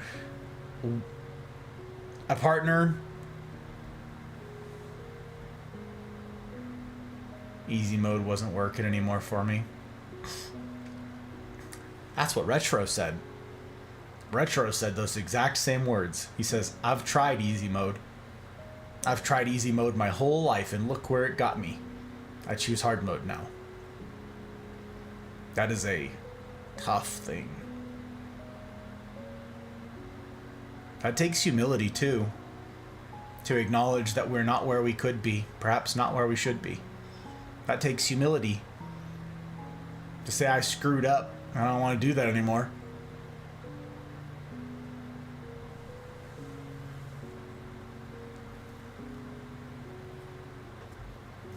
You wrote it down for yourself. I did make a note, right? Part about victimhood. Right. Victimhood, okay. Right there, okay. Okay, right. The live thumbnail quote as well. Right. That's just good. It's a reminder to us all. Gus, I am sorry that I haven't been here to watch you. I've been dealing with being involved in a car accident. My family was also in a car. Plus, I had surgery on my esophagus to help it work better.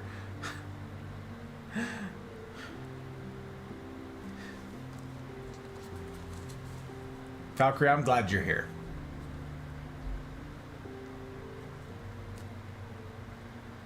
That you'd make the effort to show up despite all of the heartache, despite all of the challenges. It says a lot. The links, I don't have access to a keyboard, but you can type in exclamation point LSD and exclamation point AOP, Anatomy of Peace. That's the readings of me going through, in the old VODs, time-stamped links to the going through the first book and then the second book. I have to update the link for the second one. And I'm going to re-record this whole one and post those things so that I'm going to edit down Leadership and Self-Deception, and then I'm going to chop this one down as well, okay? And they're just going to be available for listening. I'm talking to my patrons during the bonus talk this week for Capos and above about an idea I have, a way to make this more accessible to you guys. I'll have to chat with them about that and see what they think. But I want to make these things as available as possible to you for reference and for sharing. If you've got, somebody that you want to go through this material with. But they're there. The VODs will stay up until I'm ready to replace them with the reading.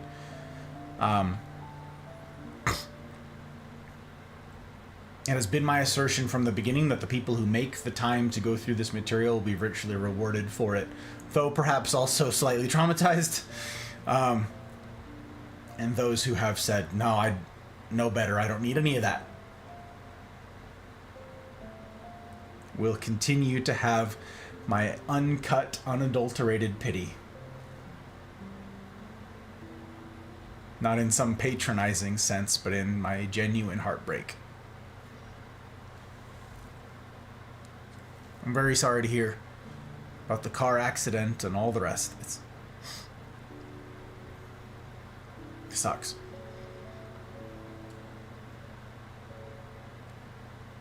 Sucks.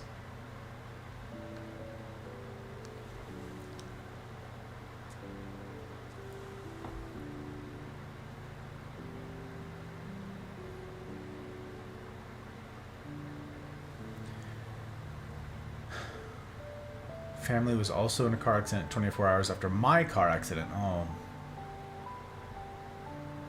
Goodness.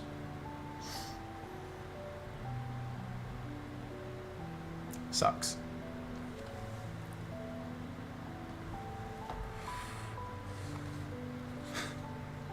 It's good to see you, Story. Welcome in. You've come in on, the tail end of all of the difficult, yes. On all of the struggle bus.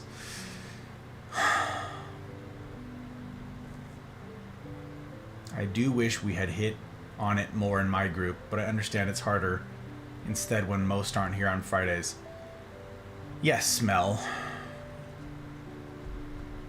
Your group in particular contains a lot of people who have refused to read the book.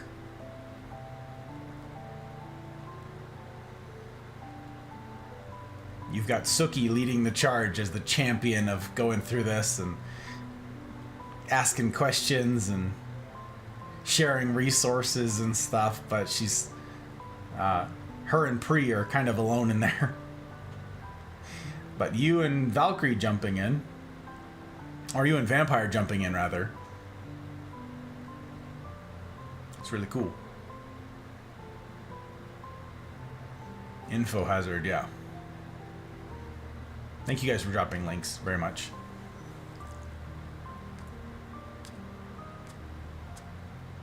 Okay, I want to revisit this idea that I. Okay, this was on page 191 of the third edition here. This was in Finding Outward Peace. I'm going to reread this whole section here, okay?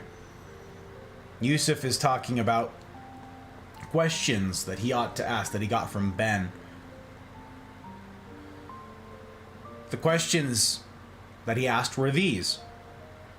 When I'm at war with someone, when I'm in the box towards someone, when I'm feeling a certain way towards someone, when I'm wrestling with someone, and maybe I ask these questions.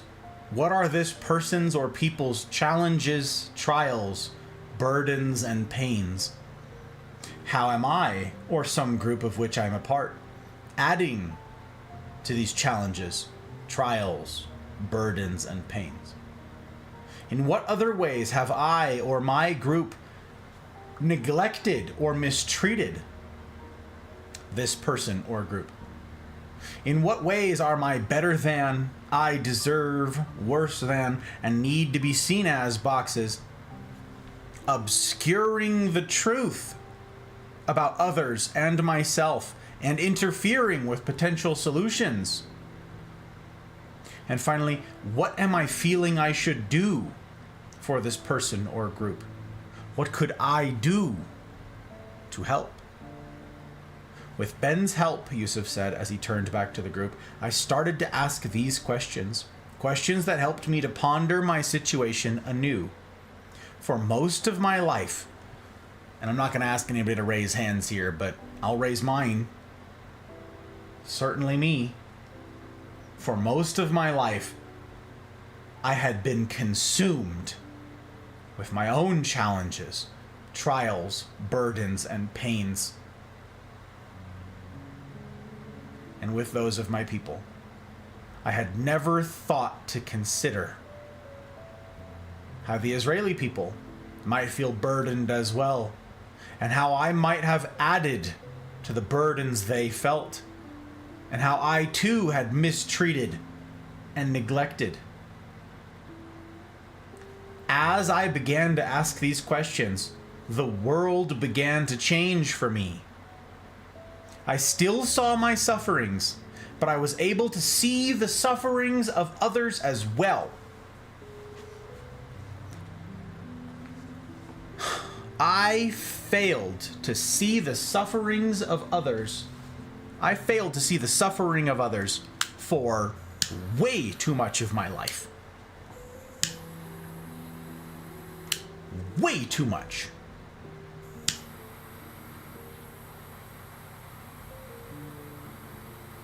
And if I did, their sufferings weren't as important as mine. Again, I'm not going to ask anybody to raise their hands, but I suspect I'm not alone in that.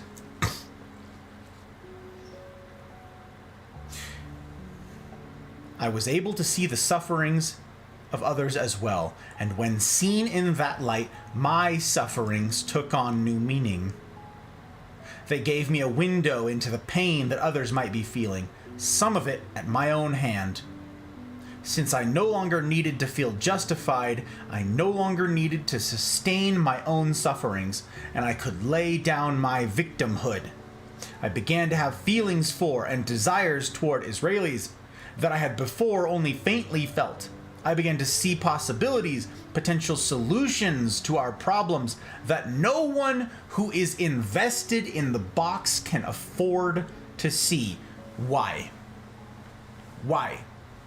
Why, when someone is in the box, why would it use that language right there? No one who is invested in the box can afford to see. Why does it use those words? Not a rhetorical question. I'd love to hear your thoughts. I'd love to hear your take on this. What does that mean? If I'm invested in the box, if I'm in the box, if I'm seeing the world through this lens, this is the way it all is to me, I've invested in the box. Why can't I afford to see others as humans? Why can't I afford to entertain the notion that other people maybe have it as bad or possibly worse than me? Why can't I entertain their humanity? Why can't I afford to do that?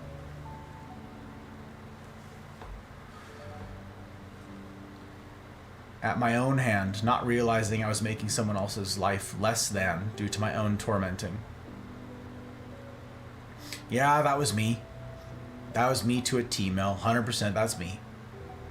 Feed the box for the box to survive. Yes. Changes your whole vision of your whole life. Because he failed to see others for their worth to him. You're invested in a currency you can't get back. It removes the validation of your box. In other words, it undoes me. Think about this. Picture this, if you will, okay? You've built a story for yourself, have you not? Each of us. Call this your identity, right? This is your picture of yourself, your vision of yourself. This is your self-image, right? We build that in our life. That's what humans do. Some of you out there might, for instance, say, I'm an honest person. I don't steal. Okay, that's part of your image, is it not? It's part of your self-image. That's part of who you are. When you present to the world, when I ask you guys who raid, why stream? Part of my question is, why do what you're doing? And your answer is a clue to your self-image. I'm here to entertain. I'm here to make people laugh. I'm here to make people smile. I want to do all these things. That is how you see yourself. Your answer is how you see yourself fitting into this mosaic of the internet, of streaming, of whatever it is, of gamers, of all this stuff, okay? That's part of your image, your self-image. Our self-image, each of us, is a construct. We build it. We erect this thing, okay? And it goes up and up and up and up and up. It is a scaffolding that we climb, the heights of which we scale, and then view the whole world. You with me so far?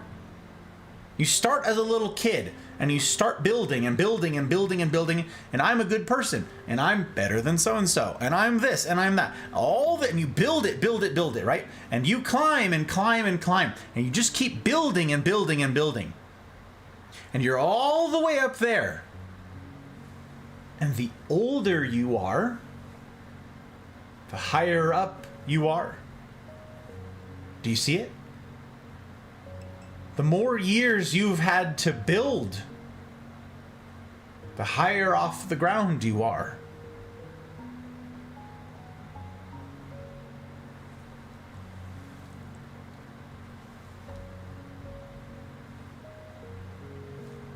And now, the possibility comes up. The opportunity is presented to you.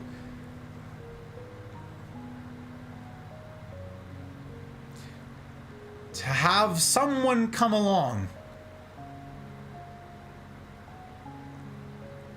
and say, hey, why don't I just knock out the bottom level of that for you? Much of our scaffolding is built on lies. Much of our scaffolding is built on self-deception. Is it not? I'm a righteous person. holier than thou, I know better than you, I deserve more than you. All of these lies. And something comes along that says, solutions to problems. I don't want solutions to problems. My identity is built on those problems. My continuation, my existence, hinges on whether or not this structure stands. What's the threat? If I've spent years investing in building up this box, why can't I afford to see solutions? Why can't I afford to see others' humanity? Because it will destroy me. Because it will be my undoing. That's why this is so miserable. That's why this is an info hazard. I now have a choice, do I not? From the top of my edifice to self, this tower that I've built, I now have a choice, don't I?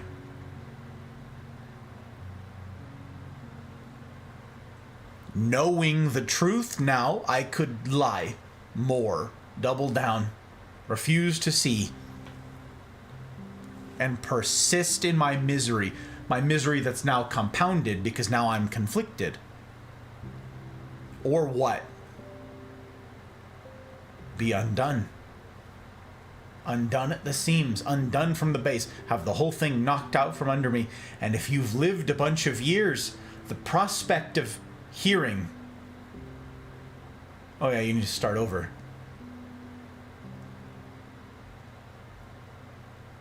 How many people among us and among the people that you know, family, friends, acquaintances, bosses, co-workers, teachers, how many people do you know have the courage and the intellectual honesty to say, I've been wrong this whole time. Yeah, let me just start over. Let me just throw away 40, 50 years of myself, of my work. Some of you here are still like pretty darned young. We've got some young folks in the Mafia. And golly, if you can get this, if you can understand this, if you've dedicated the time and the energy to going through this material and you've given it honest thought and honest wrestling, and you can apply this stuff at 19 years old, 20 years old, 21 years old, holy crap, do it. You will never have another shot that is as beneficial and as easy, honestly, as it is to you right now. Because I promise you, that adage of you can't teach an old dog new tricks, that's not true.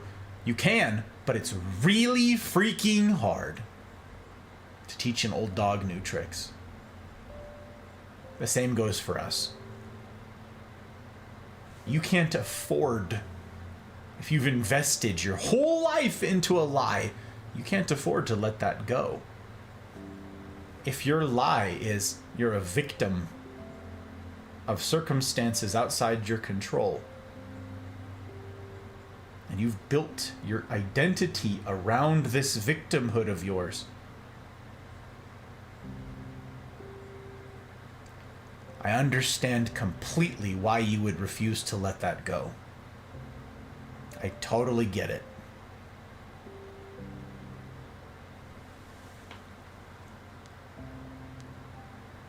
Just because I've studied this stuff, just because I've gone through this, just because I've wrestled, just because I've meditated on this, just because I've gone through the slog of working on myself, of starting over, doesn't mean I can't appreciate that, the difficulty, the weight of that decision. I can appreciate that. And you know what's more? I can understand the allure of ease.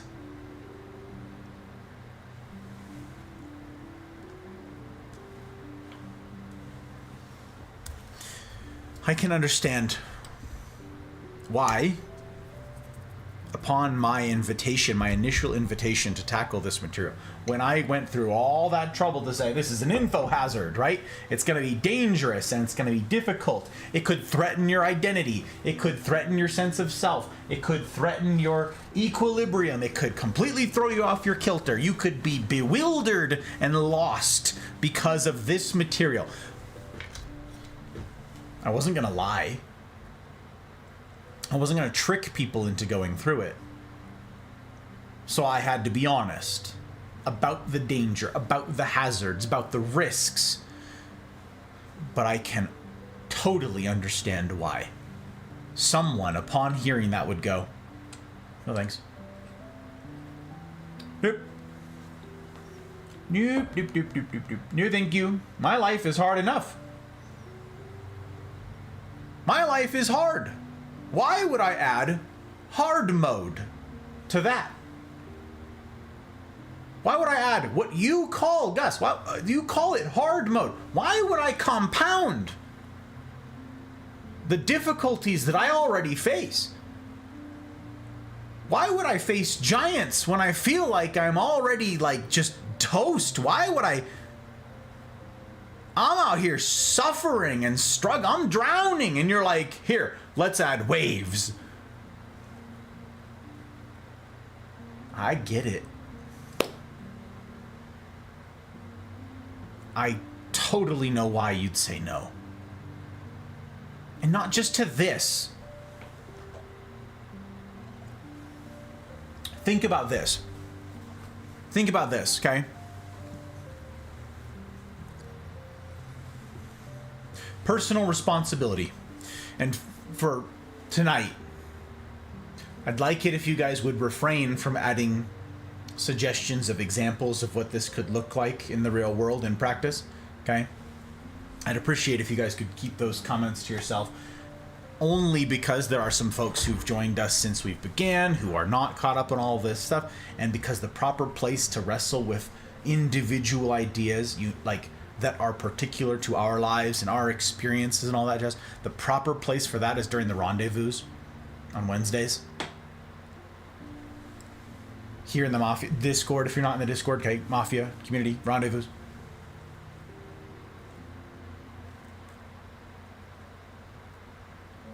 If you've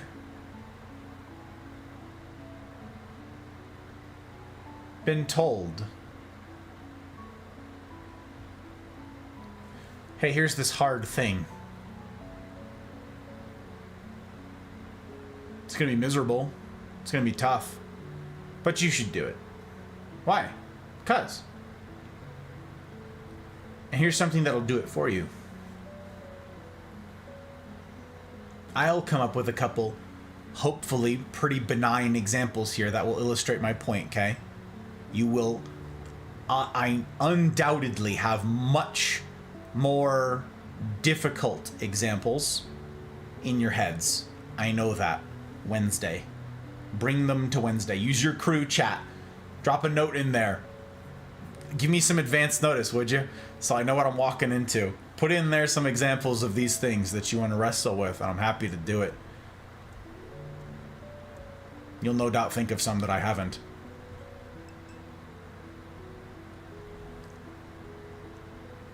You're in college. It's 2022.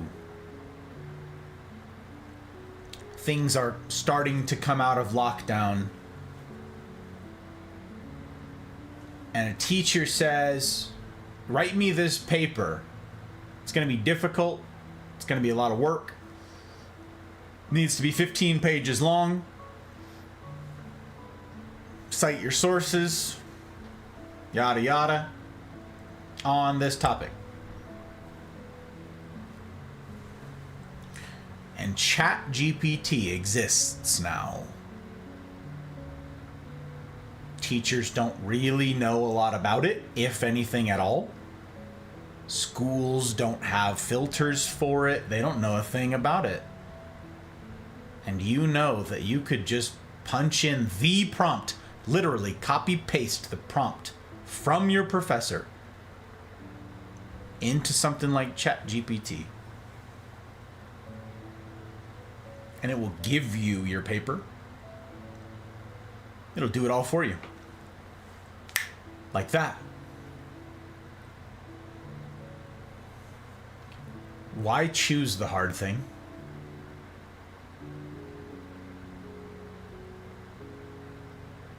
Why? I told you guys that I talked to my dental hygienist yesterday about this stuff. And you can see, having just gone through all that material there, talking about their kids and build the relationships and all that. And I'm like, as she was talking about the relationships she had with her teenage boys and so forth, and I'm like, the book. She was sitting there lamenting something that is, I want to develop further with you guys, okay? Maybe this will be its own talk. Maybe this is something that you and I can chat with during the rendezvous in particular. Because I know I'm running out of time here. I know I'm out of time. The older generations will lament, will complain. Kids these days are soft. Back in my day, we had to know how to read a map while we drove our cars. We had to drive a manual in many cases. Automatic wasn't everywhere, if it was available at all, depends on the generation you're talking to. We had to struggle with this and that and the other. We had to walk to school backwards, uphill in the snow, both ways, right? Kids today are soft. Let me ask you this.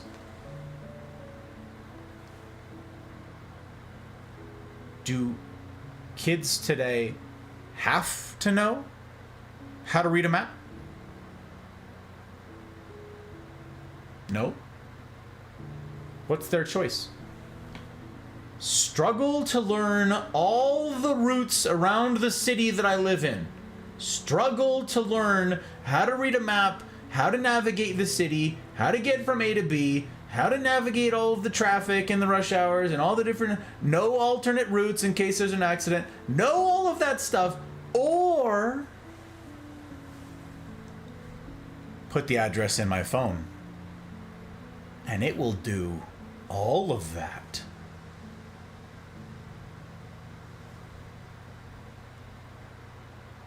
Dubs, it's good to see you. You're exactly right. To demonstrate to myself that I can do it, certainly. But why would I choose hard when easy or automatic is right here? I want to develop this with you guys. Why choose hard mode? Easy mode is free. It's right there.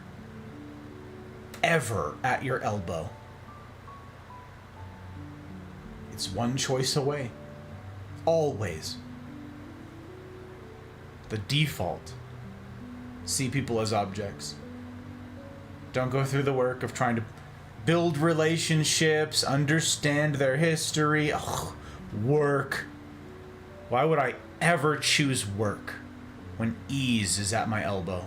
Why? Because someone told you you should? No, I totally understand why people here in the Mafia would say no thank you. The allure of easy mode is undeniable. It's naive to say otherwise. I totally get it. And you know what? Some others have built their identities around lies.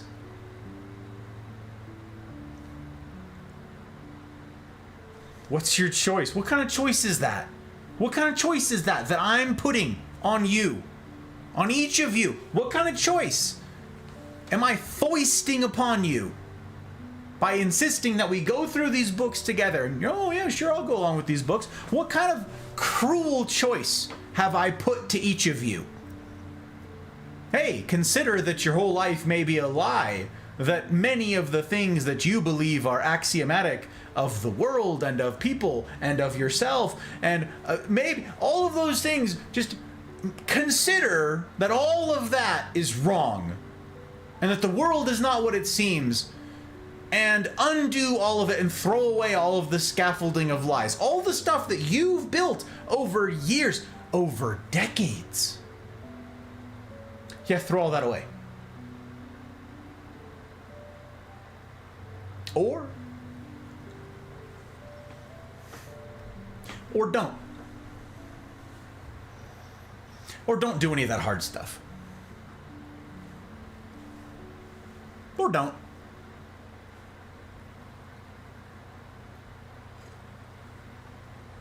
What kind of choice is that? A miserable one. For many people, an impossible one.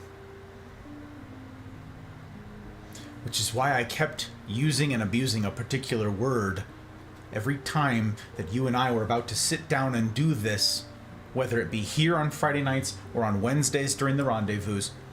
Courage. And I said all of that before I remembered that this book concluded with the line that it did, and it kind of hit me like a ton of bricks here tonight.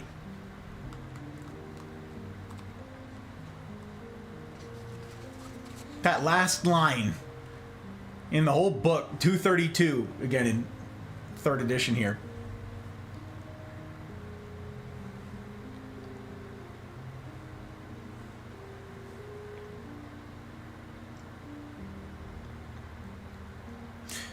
May you have the honesty and courage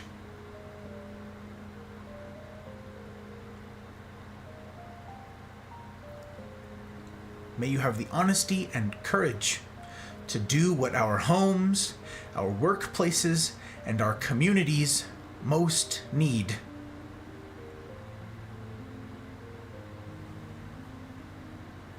To see all as people, even and perhaps especially when others are giving you reason not to.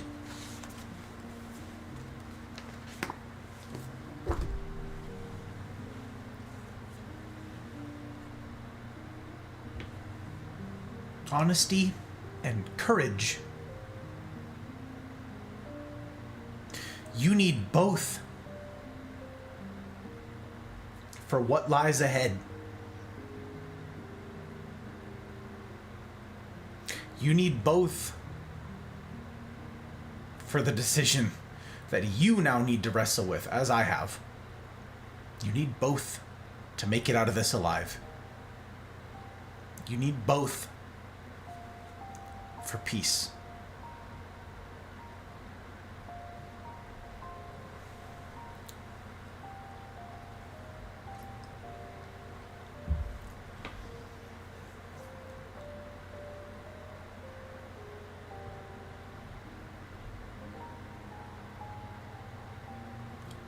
You who are here and who have gone through this, who have made the time, perhaps those of you who are hearing this now, watching the VOD a couple days from now because you're super busy. Perhaps you stream on Friday nights. You don't have the time, you can't make the time, you're busy, busy, busy. Maybe you've got a day off during the week and now you're going through this. Now you're hearing this VOD for the first time and you've gone through all the material. Regardless of whether or not you're here hearing it live or you've chosen to make the time to go through this, that speaks volumes about you and your courage.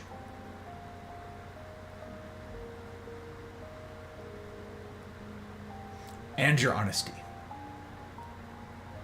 Because the people who haven't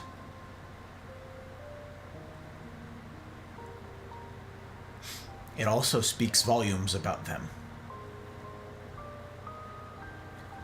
I'm not villainizing them. I'm not trying to horribilize anybody who has not gone through this material. But what did I say it took? What did the book say it took? Honesty and courage. Some people in this community, outside this community, in life,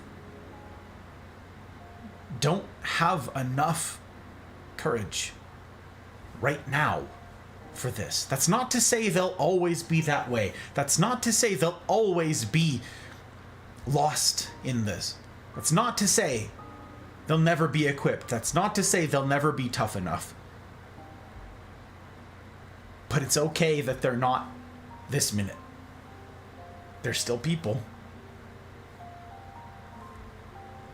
They're still worthy of my best.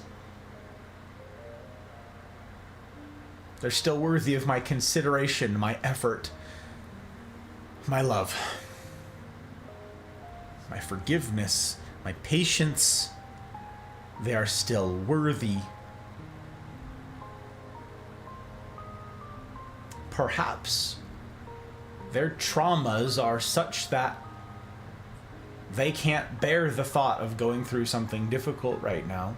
And what they need right now is a community who will just sit and be near them, around them, to sit in the ashes of their life, of their destroyed relationships, of their hurt and their pain and their misery, free of condemnation.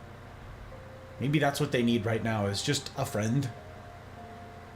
And maybe that will be the catalyst for building the courage, the requisite courage that it takes to do what you guys just have.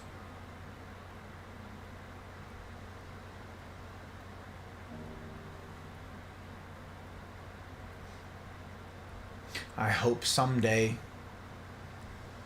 that all of our members will have the courage and the honesty to face these giants. The prize for doing so is life. The prize for doing so is peace. The prize for doing so is wisdom. Hard fought and desperately needed wisdom. Hard won and desperately needed wisdom.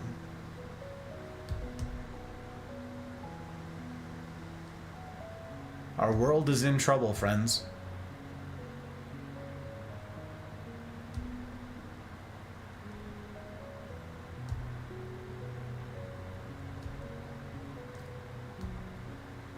It's an info hazard, right? Now you're equipped. Now you can't bury your head in the sand and say, I didn't know better. Now you can't plead ignorance. There's no plausible deniability anymore. Again, what sort of cruel thing is this that I have foisted upon you?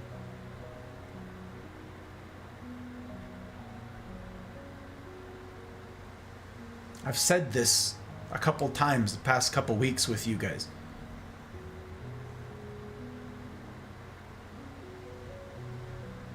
The same door that pain comes in, that same door that misery comes through, that same door that vulnerability, that the possibility for hurt comes through, is the door through which love comes.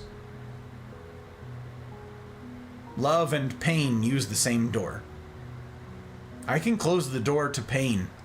I can shut my eyes to the world. I can close myself off to the hurt. But in so doing, I close myself off to love at the exact same time, with the exact same action. A world without the possibility of pain is a world without love.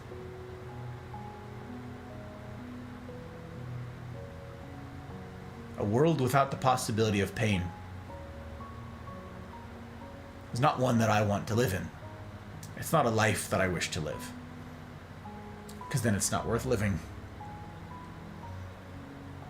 What sort of cruel joke is it that I would foist this upon you? I would foist upon you the option for love, the possibility for love, and the possibility for peace. For yourself. For others. Love for yourself. Love for others. Peace for yourself. Peace for those around you.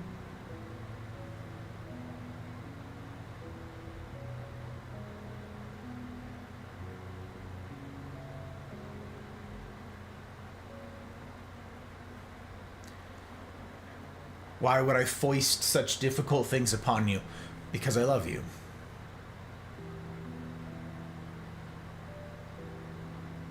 I want the world for you.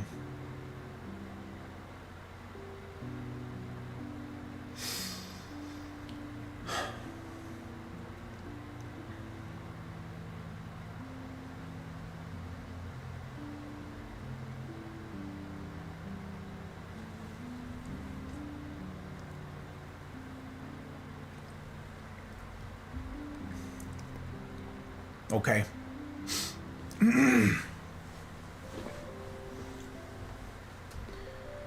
So where do we go from here? Where do we go from here? Tomorrow, normal stream, fun stream, playing Minecraft tomorrow night. Silly and the serious, right? We've got some serious, let's have some silly. Tomorrow night, Minecraft.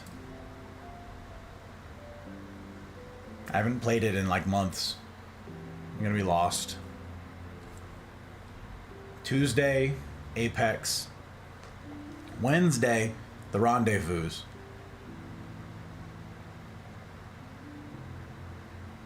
The Rendezvous, where we can discuss this and its implications and what it looks like. This is specifically what I want to do on Wednesday. I want each of us in the groups to go through what this means in my life. Not in broad philosophical sense, not in this highfalutin theoretical. No. No more. We've done a lot of that. Now I want to know what this means when the rubber meets your road in your life, in your relationships, names.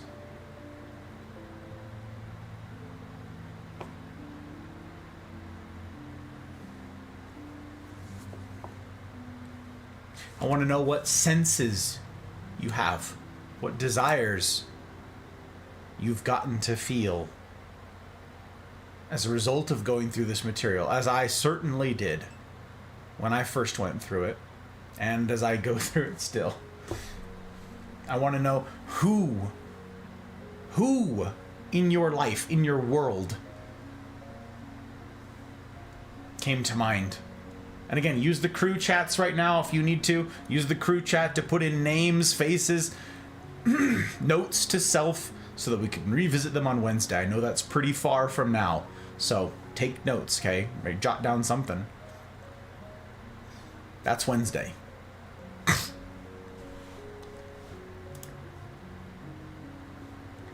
So, what happens next Friday then? The 31st. What then? We've just finished Leadership and Self-Deception. We finished The Anatomy of Peace. What then? Well,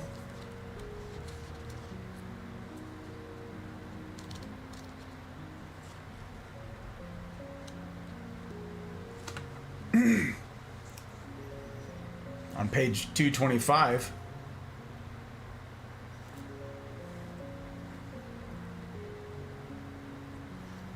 while the pyramid tells us where to look and what kinds of things to do in order to invite change in others, this last lesson reminds us that it cannot be faked. The pyramid keeps helping me to remember that I might be the problem, and giving me hints of how I might begin to become part of a solution. Hints at how I might become part of the solution. A culture of change can never be created by behavioral strategy alone. Peace, whether at home, at work, or between peoples, is invited only when an intelligent outward strategy is married to a peaceful inward one. The base of the pyramid. Right there? Base of the pyramid, right? You see that on there? Get out of the box, right? Obtain a heart at peace. The book went to great lengths to say this next bit here. Throughout the book, you will have noticed that when we got to this pyramid right at the end, we could have done the whole... This is why we have spent most of our time together working to improve ourselves at the deepest level. If we don't get our hearts right, our strategies won't much matter. Okay. These two books, both of these, okay? Both of the books that we just concluded, Leadership and Self-Deception, Anatomy of Peace, this was all about this. This. These two books were all about this.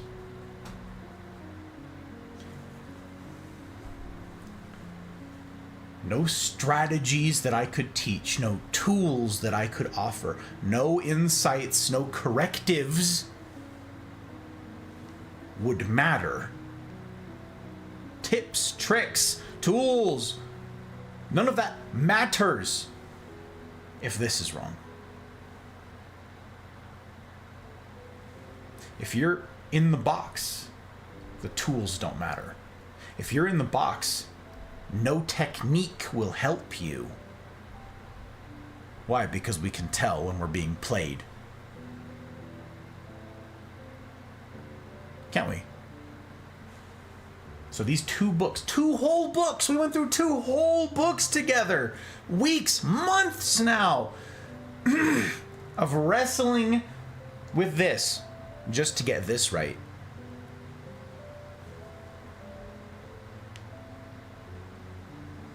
Do you guys remember what my promise to you was before we began even the first book? Do you guys remember what my goal was for this spring? I said we're going to go through 3 books together. 3. And then I said, free of hyperbole,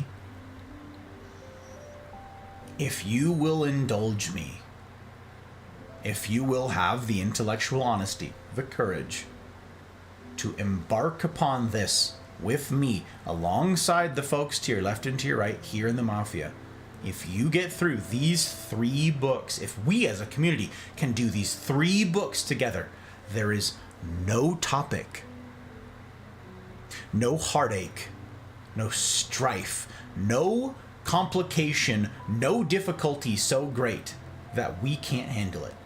Nothing. There will be no taboo, no politicking, no whatever the difficult, miserable subject is that we need to, hope to, ought to broach in the company of our peers. If we can get through these 3 books, there will be nothing that we can't have a meaningful, intelligent discussion about. There will be no mountain too high.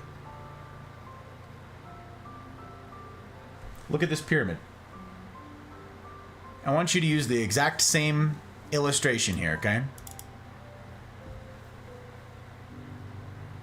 This up at the top, this down here at the bottom, this is what we all just went through together.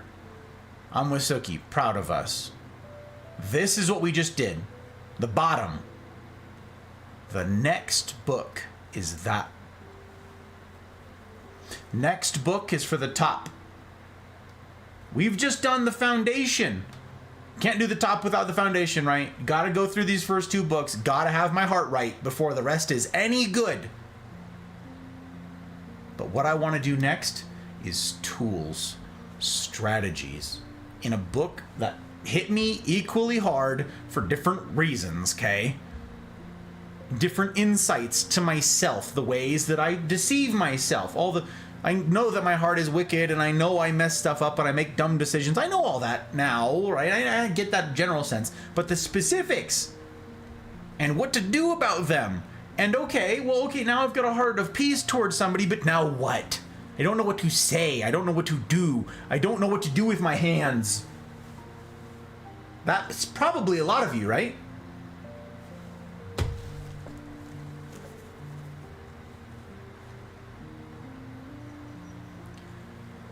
This is the next book. It's called Crucial Conversations.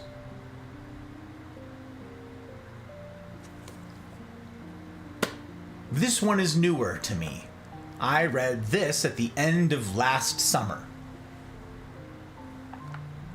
And this was tough. This was tough. But, like the others, I immediately handed this to the hot bride and said, "You gotta read this book." And busy as she was, she said, "Okay, I'll make the time." And she did. And she pored over its pages. Another short story, another thing. But this one's not a fiction. This one's not a fun story like the others. This is just, kind of like a textbook. Kind of. Not really. You know what I mean? It's not a story. It's not a fiction. This is tools. And the value of this was enormous to me. And I know it will be for you too. It's one thing to know that my heart is a mess and that I need to get that squared away. But now what? This is our last book together. If we can, as a community, get our hearts right and then equip ourselves with intelligent strategy for doing something about it, like I said, and I will double down here, there's nothing that we can't tackle. For the folks who didn't have the courage to handle the first 2 books right now, they will likewise not have the courage to tackle this, and they shouldn't. Because again, how good are the tools if my heart is wrong? Great, now I've got technique to manipulate people from in the box. That'll go over well.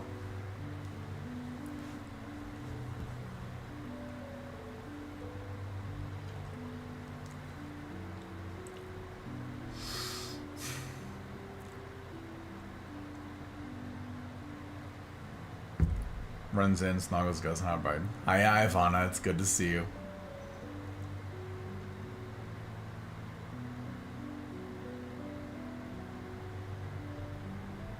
Third edition, maybe different. I don't know what I have. Second edition. I think I got like 5 more of these. I think they're all the second edition. Because like I said, I buy everything used. And it's cheap. Get the older editions and get them used. Thrift books. Crucial Conversations. Tools for talking when stakes are high. Second edition is this is all my notes, same thing. It's all sorts of highlighted and God, look at all that underlining. Jeez. Just that whole section, huh? Just the whole thing? Awesome. That's a lot of underlining. That's a lot of highlighting. Okay.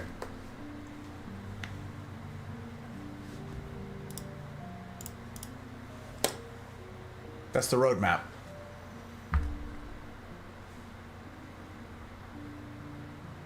I'm proud as heck of you guys for all of the time and the effort that you've put into doing difficult things, knowing that you were going to be doing difficult things and doing it anyways. opting in.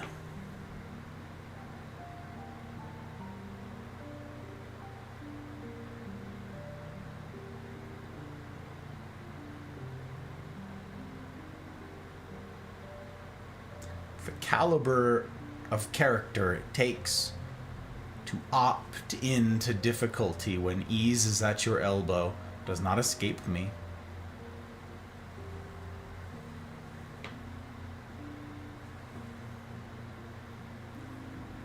As we close here tonight, I thank you, sincerely, for your time, for your consideration, for your love,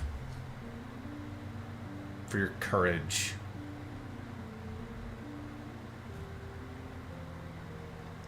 For your courage. To you, dear friends, cheers.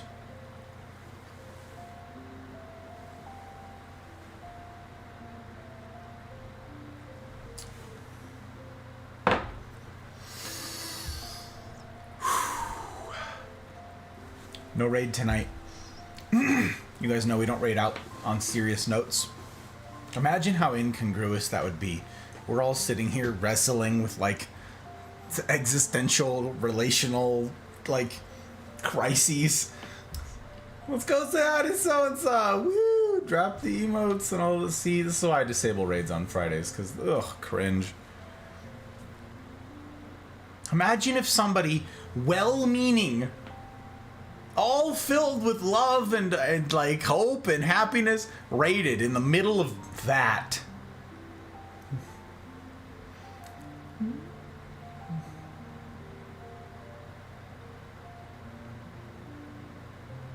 Yikes.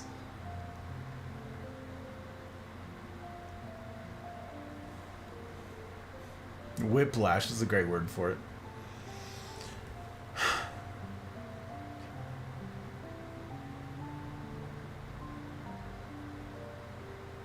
Thank you, Vampire. Can't wait to see the crafting of the mines. Yeah, we'll see if I actually get to craft any mines. Talk about a bag of rocks. Yeah, no kidding. Whew. Okay.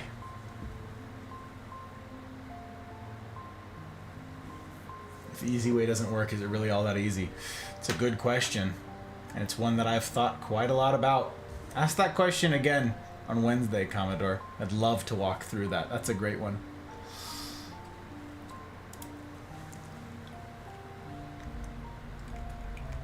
Thank you to everybody who makes this possible. Imagine ads popping up in the middle of that, too. Imagine ads. Imagine a Subaru ad popping up in the middle of that. This is why I can't have ads. This is why I can't do it. Okay? I can't do it. Imagine ads covering up the screen. Oh, we'll be back in a minute 45. Just sit tight. This whole thing is brought to you by these folks. And Zenith, whose name I haven't got to add to this yet. The patrons who have parted with their hard-won dollars to see that this has a shot at a future. What your dollars go toward, it's more than memes, it's more than lulz, it's this.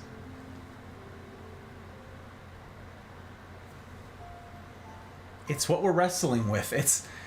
It's the lives that will now be fixed. The relationships that can finally be healed. The peace that you and I can have with one another and with the people in our lives. The peace that will have a ripple effect out from the mafia, from you. That ripple effect and all the lives that it touches, that's what you're funding. And that is something that I haven't been able to articulate in the past couple years because we haven't gone through this material. How am I supposed to explain what it is you're supporting until we go through this? Until I can point to something and go, That's what your dollars go toward.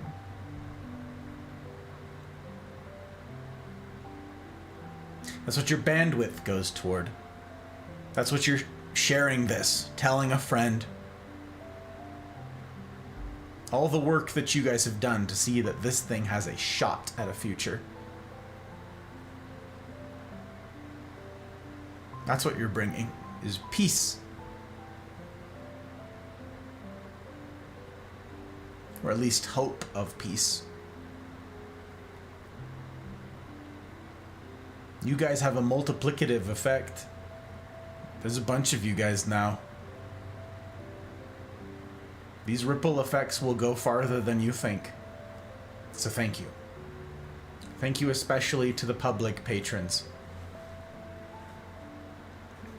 Aki, BV, Bootless, Chidori, CJ number 2, Dano, Leanne, Ferret, Goose, Jen, Joke, Abby, Mama Gus, Karma,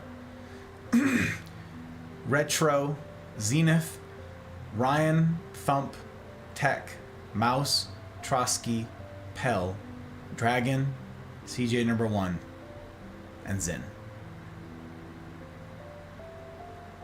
Thank you.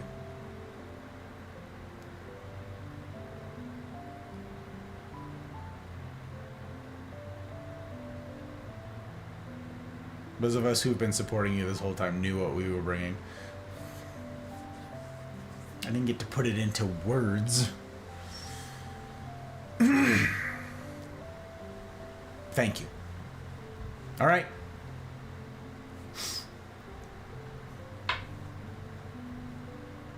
What does it look like?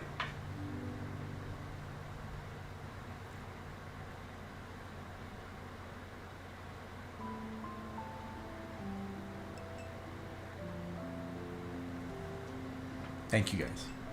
I'm trying. Each day I'm trying.